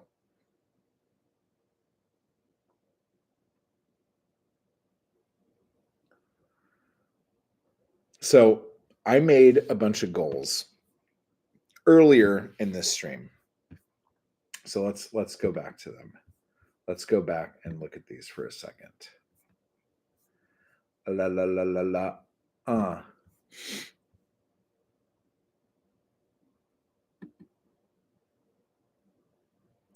No promises.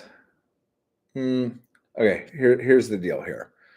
So I have my goals, but some of my goals are really big, and I need to have a bunch of smaller goals in order to climb the ladder of that goal. Because what are goals? Ladders. And wait, what was the saying that one of you guys pointed out when I said it last stream? I'm like, I can't remember who said it. Goals are just wishes. No, sorry, I fucked this up. No, wait. Goals are just wishes without a plan? No, that can't be right. That's the exact opposite. Maybe wishes are just goals without a plan. I feel like I'm fucking this whole thing up. And I messed up my pones. So I'm gonna have to pull my pantaloons down. Not pantaloons, ponytail. Jesus Christ. Where's my brain? Whoa, look at that. Who needs a curling iron when you look like this? I mostly listened to the Doors in the 80s. It wasn't until the 90s I started listening to modern music. I get you. Nikki says, right. One for sorrow, right? Oh, I thought we were doing something there. Okay, One for Sorrow is your actual book title, yeah? Write coastal. Write coastal book. 3, write some poetry. 4, create a stock of the recycled art I sell. 5, set up a regular writing date night with Gertrude Stein. Very nice. My goals are health related, writing and art related, and self-care goals. I love that. I love that. And now we're talking about jelly shoes and baby's got curls. Hell yeah, she does. Oh my gosh. A dream without action is a wish. I don't know if that's it, but that sounds really good. A dream without action is a wish. You guys know what I'm talking about, though. Goals need steps, guys. You've got this, queen. Oh, you were talking to Nikki and not to me? Well, up yours. No, I'm just kidding. It's fine. Okay. So let me see. A dream is a wish your heart makes. I think that's Disney, though. Yeah, that's not at all what I was talking about. I'll work on the rest, but right now I'm too totally excited about seeing Gurfs to think straight. Well, yeah, you can't think straight if you're going to go see Gurfs. Girl, you got this too. Hell yeah. Baby steps every day. Back was my music on. Sea Change is a great album. I do like that one. Girl, you got this. Hell yeah. Okay, so I have my goals here, but some of them are goals that I need sub goals for. So, for instance, like wanting to finish my novel, okay? In order to finish my novel this year, that means I have to actually set time aside to just type a certain amount of words. I would say a day, but I'm not going to be working on this daily because I have a lot of other things to do too. So, at least once a week, I have to write so many words in order to make that book happen. So, I got to figure out how many words I need to write per week in order to make that novel coming out this year a possibility. Having Seasons in the Muse come out, I need to send that book to the editor, and I will probably do that today.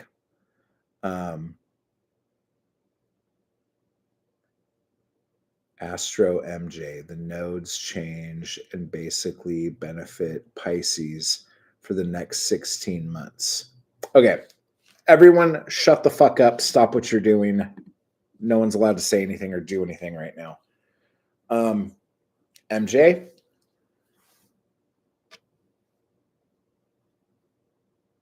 So the next 16 months, what's benefiting the Pisces? See, me and MJ are connected here. Me and MJ are on the same. We are on the same plane when it comes to our zodiacal. You get ChatGPT and train it to be your personal assistant to keep you on track. Did you name your ChatGPT Astro MJ? Because if you did, that's amazing, and I love that for you. The nodes change and basically benefit Pisces for the next 16 months. Dude, I love 16 months of benefits. So tell me more. Okay, Nikki, you said you cannot wait for Seasons of the Muse. That's awesome. Did I send you a reader copy, an advanced reader of that? Because I sent it out to a bunch of crew members, and because the book was too big and I had to gut a lot of the poems out of it. So what I did was I sent the collection to a bunch of people and I said, tell me the poems that you love, tell me the poems that you hate, but also tell me the poems that you're indifferent about. Because if a bunch of people are indifferent about the same poems, like I'm cutting out all the indifferent poems. Because I would rather you hate my poetry than have no feeling about it. Like there's nothing worse than indifference or complacency or just like I do not want that in my life. Like I want every fucking thing I write to either be someone's favorite thing or they're the fucking thing they hate more than life itself. You know what I'm saying? So the nodes have changed. We were in Mars and it was a bitch. No, his name is Nigel. Oh my God. That is so funny. Do you okay. Do you have Nigel talk to you? Like, is it like voice? Like you could pick a voice on your phone to like be your Siri or whatever like that? Please tell me that Nigel talks to you. I want him to say, "Good morning, MJ. How are you doing today? Your hair looks lovely. Is there anything I can help you with this morning?" And then you're like brushing your hair. You're brushing your really short hair. You're just like, you're like, no, Nigel, it's fine. Just tell me my fucking horoscope, Nigel. It's fine. Oh my God. I'm loving this like pretend life that MJ has in my head. This is so good. I love this. But I'm happy to beta read if it helps. It always helps. You can. He's a Londoner. Oh my God. That is so good. Oh my gosh. I love this. Okay. There's also talking about Seasons of the Muse. There are also some poems in there that I think are too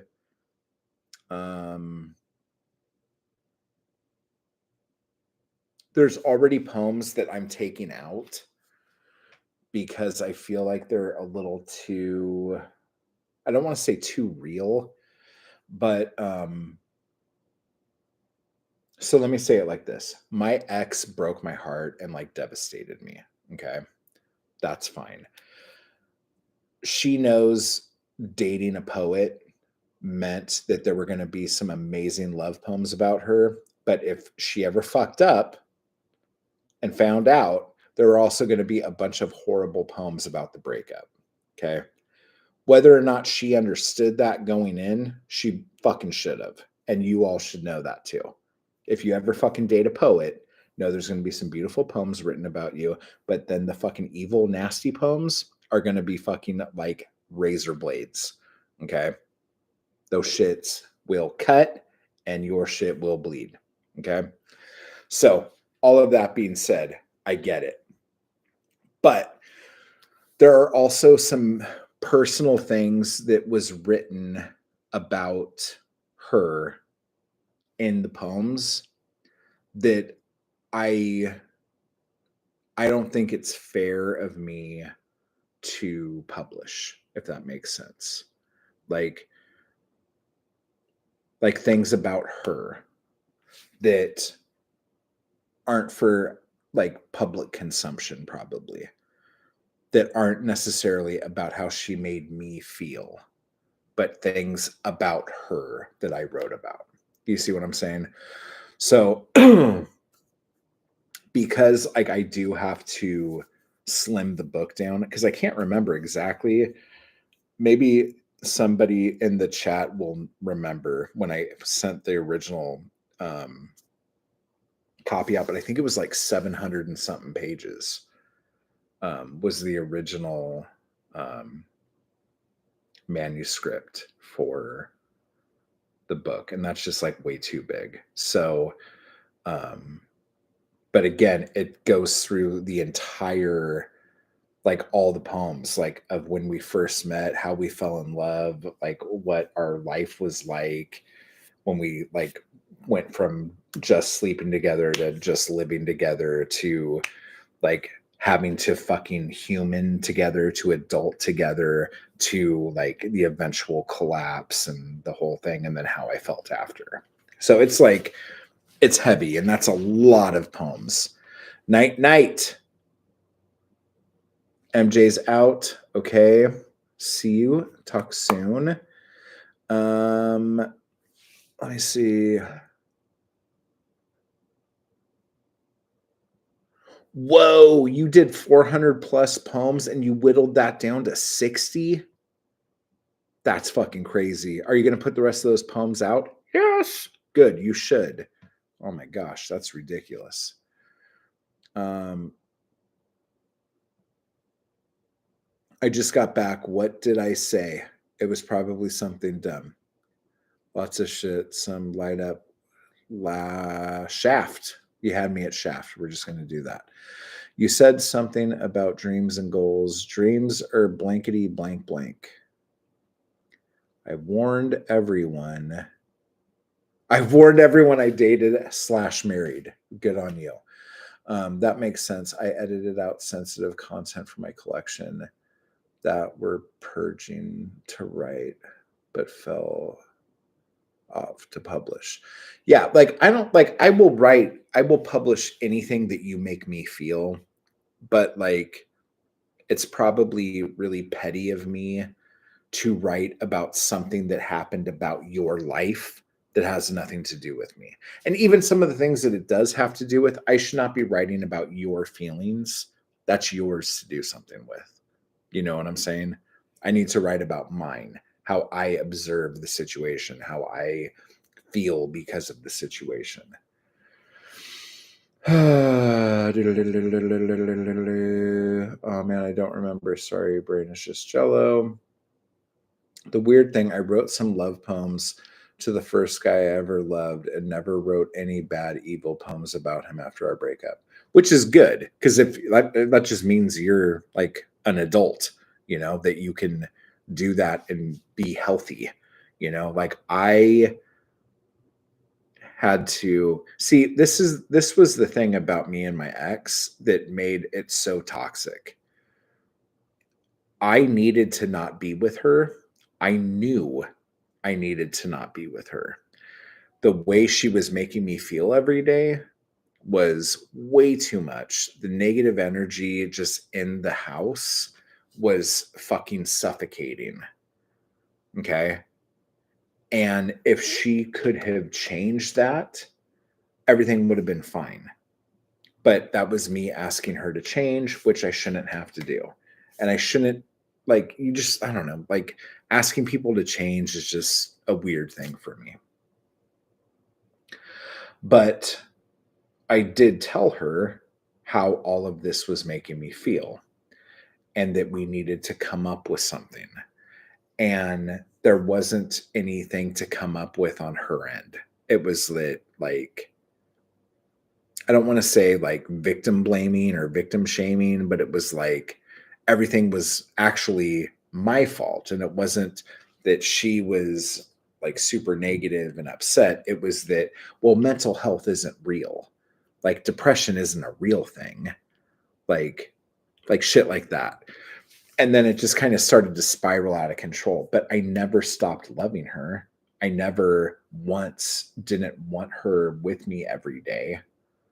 You know, I never once didn't want her there, but I knew like she was like sucking my soul. She was like sucking the energy out of me. And I feel awkward and bad saying that like about her, but I don't know how else to say it. It was like the the place she was in her life at that time was very chaotic and it was hard for me. And instead of like seeing my boundaries and understanding what my boundaries were and trying to work on that, it was, oh, we should never have been together. This is a mistake. I should go. And then it was like I was the asshole that she had to leave, but she didn't have to leave. She chose to leave. Do you guys see what I'm saying? So a lot of the, and this is like me, what, like 2.5 years now, like in working through my shit, being able to talk about this and not like break down in tears, you know, it's like, it was very heavy, you know, it was awful. But yeah, like I have never loved that hard ever. So having that gone, I was not expecting, even though I knew it was the best thing for me, if that makes sense.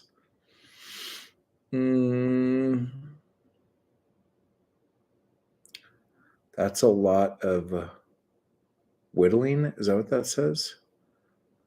Again. Total big toe. What? I did just get refunded for my super chat that didn't go through. Well, there you go. That's good. I've written some pretty bad, evil poems about my current spouse, though. Honestly, a lot of the poems were about the same subject. It was just a case of editing down to the best work of each scenario and asking myself whether I'm comfortable with the world knowing some things, which I ultimately cut for my kid more than anything. That I understand.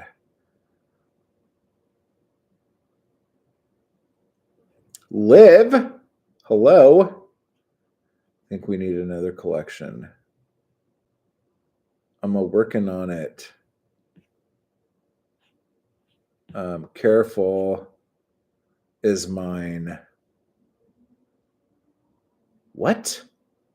Did I just like try to steal someone from you? I'm sorry. That's massive progress being able to do that. My first collection, if I ever get it to print. Okay, so we're changing those words right now. Your first collection, when it goes to print, will be darkly personal, and I don't give a rat's ass who knows it. We are very proud parents. I'm very confused, but yes, publish. I cannot wait for your collection. Yes. In retrospect, I want all of retrospect. Just saying. Liv is my actual kid. Oh.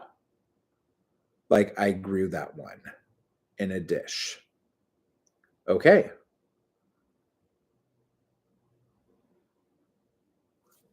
So there you go. Liv, I apologize that for anything that Nikki might have said about anyone here in chat or me. Nikki is very, very great. So I assume that you are awesome. She's awesome. Okay. So everything has been concurred all at once. And this is the shiny stick that your mother loves so much. I'm sure you could find it on Amazon. You should get it for her. And she thinks you look like Bobby Elvis too. God damn it. Sexy Bobby Elvis. Thank you. I appreciate it. I just have an intro to write and it will be done. Going back and forth if I should even write an intro or just say fuck it and publish. Okay, here's the thing. This is what I say about intros. Publish the fucking book, and then in 10 years, you can write an intro into the book for the second edition, or whenever you decide a second edition is necessary. Then not only can you like look back on it with a different lens, because the book that you're putting out is the lens that you're seeing the world through. But doing an introduction on a new edition of a book gives you, here's the book. This was the lens I saw the book in. And this introduction is the lens I'm seeing the book in now. I used to write introductions for all my shit when I first started. And then I realized how fucking stupid that was because I'm like undercutting what I have to say in the introduction by like taking all you're going to learn out of the book and just putting it into an introduction to summarize it. Nobody gives a shit. Like we have to understand that we are not that fucking cool, that no one gives two fucks about us yet. People have to fall in love with our art before they're going to fall in love with us. So we don't need to agonize over writing an introduction or a foreword or a preface or all of these other things that you could put on things that only make a lot of sense to put on things as looking into a book in retrospect. You see what I'm saying? Because then when you do that, because the one book I did do that to,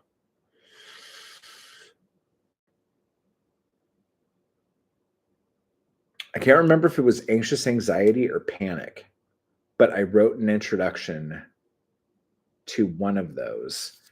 And the introduction, since your kid's here, this will make more sense. The introduction was more of a like going like, oh my gosh, my kid is going to eventually read this now. When I wrote this, my kid couldn't read. But now my kid can read. And soon my kid might actually read this to try to maybe see inside dad's head a little bit, which never should be done. But let's just say that that's why my kid wants to look at this book. So the introduction to the book was basically an apology to my kid and telling my kid to please don't fucking do this. Like, you have good memories of me. Let's just leave it at that. walk away, turn, swim to deeper waters. This is fine. Hashtag, oops, my bad, kid. Dude, stop stealing my title. What's your title? Are we doing in retrospect or the sexiest Bobby Elvis ever? I apologize. I'll pay for the therapy. Oh my gosh. Because the NHS ain't going to do it. Am I right? Give me a hell yeah in the chat. That's what I'm talking about. Oh my gosh. Retrospect. Hell yeah. Boom. Okay. So you want me to quit saying the word retrospect? In retrospect. Retrospect. Hell yeah. A Bobby Elvis tribute. Yeah. I agree with all of these things. I did get another thing. I'm going to check it real quick. And it is evacuation orders have been downgraded. Where? The Eaton fire is 27% contained, which is nice. But it doesn't actually tell me where. But some of the evacuation things have been downgraded out there. So it's my word now, bish. Oh my gosh. Trademarked and everything. Oh my gosh. Okay, so no one can say retrospect without giving Nikki money. Just like you can't say, is it that's hot? You can't say that without giving Paris Hilton money. That's hot. Is it that's hot? That's hot. I don't know if that's it. No, I don't know. We need a Nikki and Nino podcast. Naino or Nino? What is the correct pronunciation? I can't just say Gurf for the rest of my life. Can I just say that this is the most fun I've had on a Sunday in a while? You can say that, and I would like you to say it more. In fact, every Sunday for the rest of your life, I want you to say that again. Naino. Okay.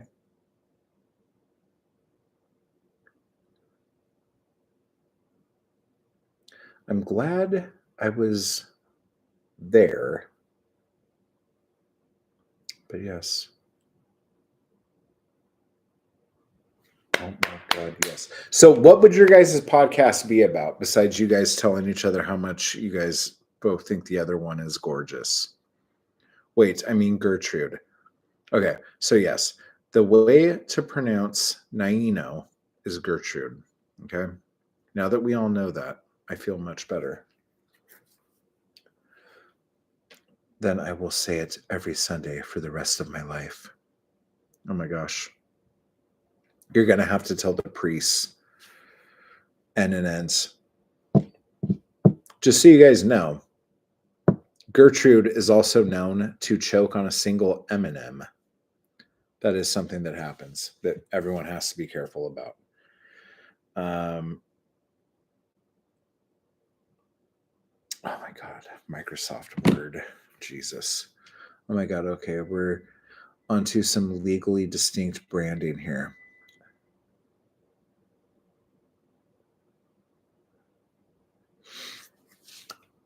We got this.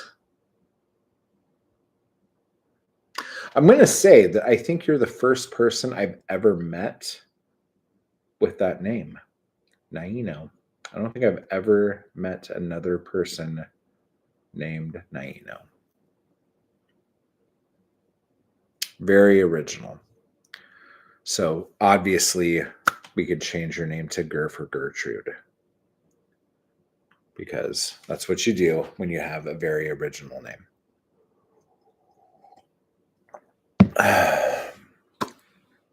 We shall spend the podcast reviewing Matt Walsh chat books and chatting about YouTube drama. Oh my gosh. Have me on as a guest, please. Oh my gosh. Because she is one of a kind. Always. Hell yes. All right. Cool. We are on board.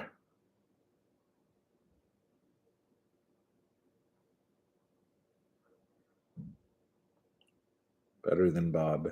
That is my usual go-to. I would subscribe. Yes. I would subscribe. And speaking of, if any of you want to do a podcast and want like someone to do a podcast with, I would love to do a podcast with you. If you want to start your own podcast and run it, I would love to do more with my podcast, but I'm running out of hours in a day where I am able to do things.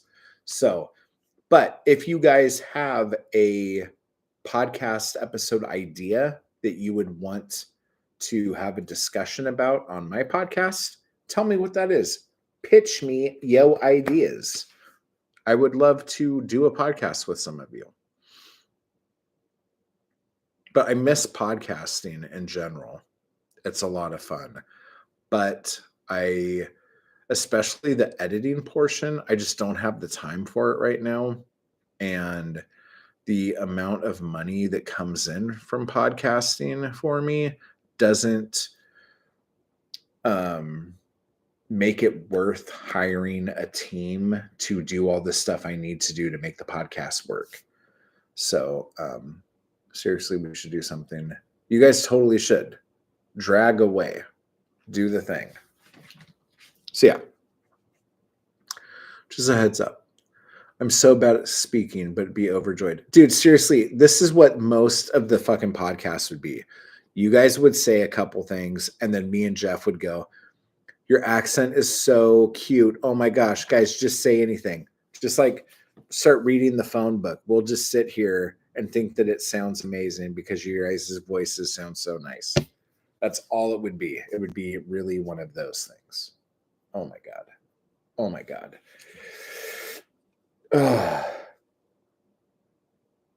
Let's see what's happening here.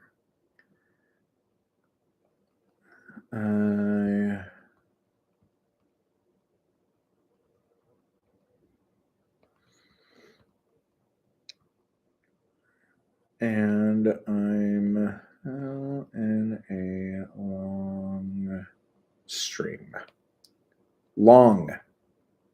Good Lord. Just use the right words.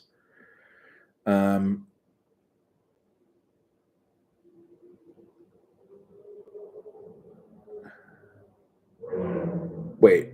Sorry, my kid's telling me about some fire thing with the doors. What? Huh? I'm confused. I don't understand what's happening. Oh. Yeah. Okay, what do we got? What do we got? I'm so down. I'm so bad. Oh, we already did that. LOL. Sign me up.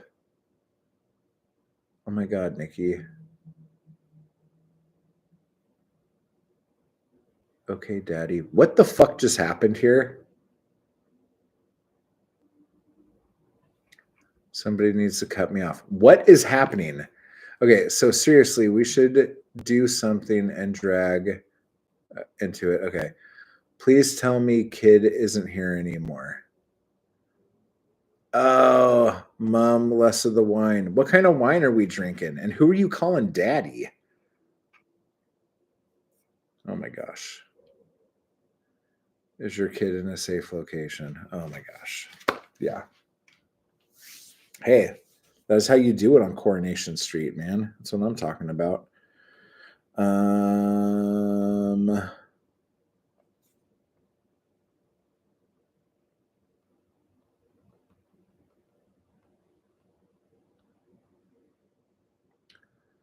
Okay, another evacuation on the Eaton fire has been lifted. So this sounds like it's starting to like mellow out a little bit. Okay, because you made that statement to your kid, I will not follow that up with what I was about to say. So, Nikki, you're welcome. That's like the only gift I'm giving you today. Yes, that's it. I might need some more coffee.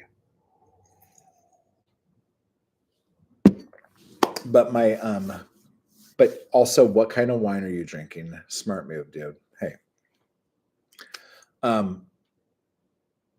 Cotes de Rhone is what I've been drinking a lot of lately. It is so fucking good. And I don't really know what kind of wine it is. It's French, so it's all in French. So I don't know what the fuck it is. But they have it at Trader Joe's, so it's cheap. Or like the deal they have is cheap. So it only costs like $7 a bottle kind of thing. But it's like Rumlum Slum or something like that. The kind that's wit. I think that means white, but berry flavored. Okay, so basically any cheap ass white wine. So you guys maybe will have to tell me what this is. Oh my gosh. Oh, it feels so good. I think this is what the wine would be called, or else it's just another word that I don't know. But this is the wine. Cotes de Rhone. Vielheilges. Okay? Cotes de Rhone. But I think it is Richembois. Is that a thing? Richembois. Is that a type of wine? Because whatever the fuck it is, it's delicious. I'm actually loving it. It's that prissy wine that drinks like cider and makes bad decisions. The cider makes bad decisions, or you make bad decisions. Currently, a Blossom Hill Summer Fruits, I think. Yeah, that sounds a little too fruity for me. I like my wine as dry as a mummy's pantaloon. Just saying. We all make bad decisions, especially when you hold lightsabers in your hand.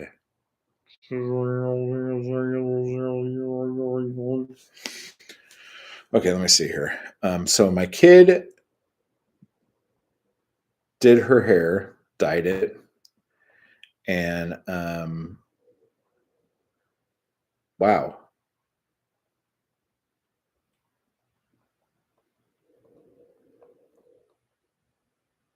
She dyed it black, like in the roots, and then red underneath. And I don't know, I guess she was using a new dye, but now it's a new day. And she went outside, and in the sunlight, it's this weird blue green, but in darkness, it's black. So she hates it. So now she's wearing a beanie. Wait, my kid dyed her hair black. Liv dyed her hair black. What happened? What's going on? It literally means rich drink. Is that what that means? Does bois mean drink in the French? Because I could pretend I'm speaking French and it's just going to sound rude. But I didn't eat all day in preparation for fueling this blessed stream. So are you writing? Are you getting any writing done on this awesome drunken like thing you're on right now? Because if I'm that drunk, I'm either writing or I'm painting. I'm not going to just let that go. I'm not going to let the blood of the gods just like go through me and me waste it on a live stream. Am I right? I only like red wines. What's up? Red wine. Wait, what would we be called? I don't know. Red wine crew. Like we're just crazy. Don't touch it. Okay. I won't say what you sounded like either. No, wait, touch it. Also, won't say what you sounded like. Sounds pretty. Wait, my kid. Oh, yeah, I already did that. Question marks. Oh, no. It sounds so pretty. No, yes. Oh, okay. Bois. equals drink. So rich just means it's like rich, like it's a rich wine, like it's like heavy. I'm derailing the stream. Okay, I'm not going to be a dick, but it's almost 4 hours into this and you're just now taking responsibility for derailing a stream. Oh my god.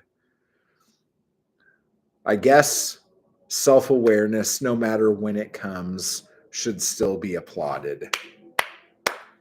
Good job. I feel really boring at just translating French.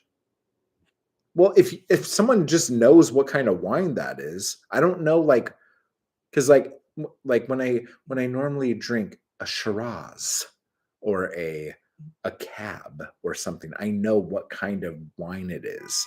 But when I just get Côtes d'Aron red, and for some reason I have this weird Spanish accent speaking French, I don't know what the fuck that is. I don't know what it is. I'm finally home from work. Well, welcome home, Jeff. I spent the afternoon prepping my writing space, but then it was stream time, so I volunteered as tribute to the stream gods. Okay, okay. I'm Trump level late to the game. I got you. I know nothing about wine. I just know a little bit of French. Yay, welcome home. Yeah, and I was just talking about this the other day too. Faulty Towers is one of my all-time favorite shows. That show is fucking hysterical. And there was this one episode where the guy, John Cleese, Faulty, was gambling, I think. And if his wife knew he was gambling, he was going to get into a lot of trouble. And then something happened where he fell into a lot of money, but somebody said that he had stolen it. But it was because he won gambling. And the only person who knew that he gambled was the bellhop guy, whose name I can't remember. It was either Manuel or Miguel or something like that. And when he found out that he was gambling, he's like, "You got to promise me that you know nothing." He's like, "I know nothing." He's like, "You know nothing." And he's like, "I know nothing." And then when like his wife was going to take the money and give it to this other person because he stole it, he's like, "I gambled." And she's like, "You don't gamble. Like, if you gambled, you knew I would hate you or be mad at you. So I know that wasn't you." He's like, "Well, wait, no. Manuel knows I did it. He knows. Here, come here, tell her." And he's like, and he's all proud of himself. He's like, "I'm not gonna fuck this up. I know nothing." And he's like, "No, tell it. Say. He's like, huh? No. I know nothing." Oh my god, it's seriously like one of the funniest fucking. Oh, that show was so fucking funny, dude. Manuel, and yeah, and didn't Russell Brand bone his granddaughter or something like that? Wasn't that like that's how he lost his show back before he was like, "Oh, I will just pander to right wing lunatics for monies." Oh my gosh, Nikki is deleting messages. Oh, that's when you know things are bad. Chris abandoned me to the bishops and other clergy, so I drank the good wine. What else is a girl to do? I agree. I'm all for it. Anyway, so that was Faulty Towers time with Matt. That was the recap of that episode. Tomorrow we'll do the Waldorf salad. I got actual tubes of dye instead of box dye, so I can touch it up. Okay, cool. All right. Okay, so we are now at the mark. I don't want to leave the stream, but I feel like I'm just flagellating myself now. That's not the word I was looking for. I'm not going to lie.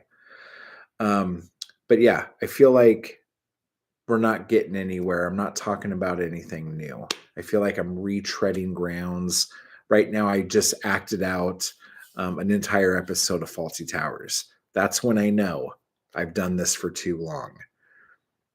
They'll give us Big Arse house you can move into with us whenever you like. Prostating? What?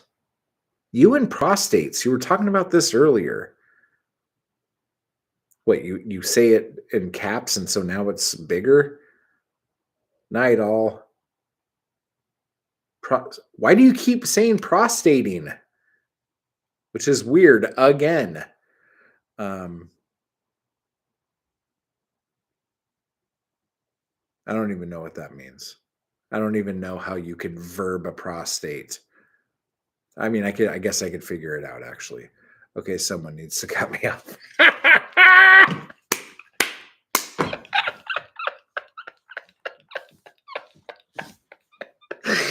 Oh shit.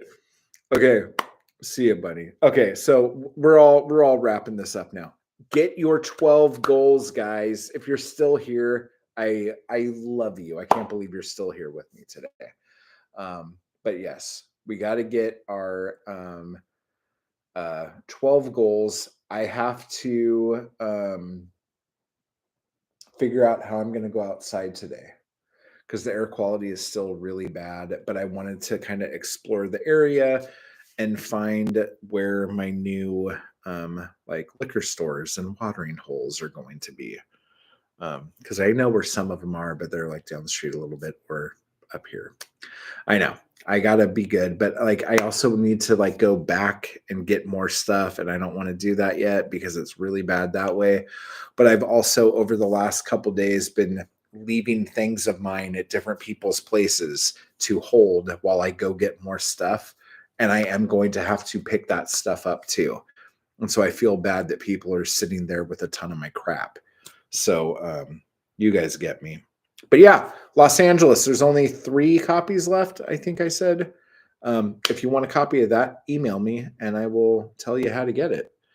If you want End of Everything or When Your Mom Taught Me Price for Poetry, you can get that too. And Panic, the chapbook of novellas, is still available. I think we said 15.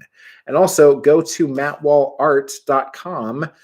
And like, I only have certain things up there right now, and they're kind of expensive. I'm not going to lie. But the rest of my art will be up there soon. But yes, there are some pieces up there right now. And then there will be other pieces eventually as well. Okay. And that is that. I'm going to plug you in. And I'm not going to turn this off until our next stream. Seriously, this has been hilarious. You guys have been amazing. Hearts to all of you. Hugs and kisses and birthday wishes. Pisces rule. Pisces rule. Capricorn's drool. See you next month, Aquarius. You heard me. Okay. So anyway, yeah. Had a blast. And Raven, you're amazing. And everyone should look to Raven as hard as you did today with the memberships. That was amazing. Thank you so much. Okay, guys, we're really wrapping this up now, and I will have actual videos coming up soon instead of just random live streams. Okay, which I do like the random live streams, but I need someone to cut me off. So I get you. Okay, guys, type hard, and I'll talk to y'all later. Okay. Have a good week. 12 goals, guys. 12 goals. 12. Retro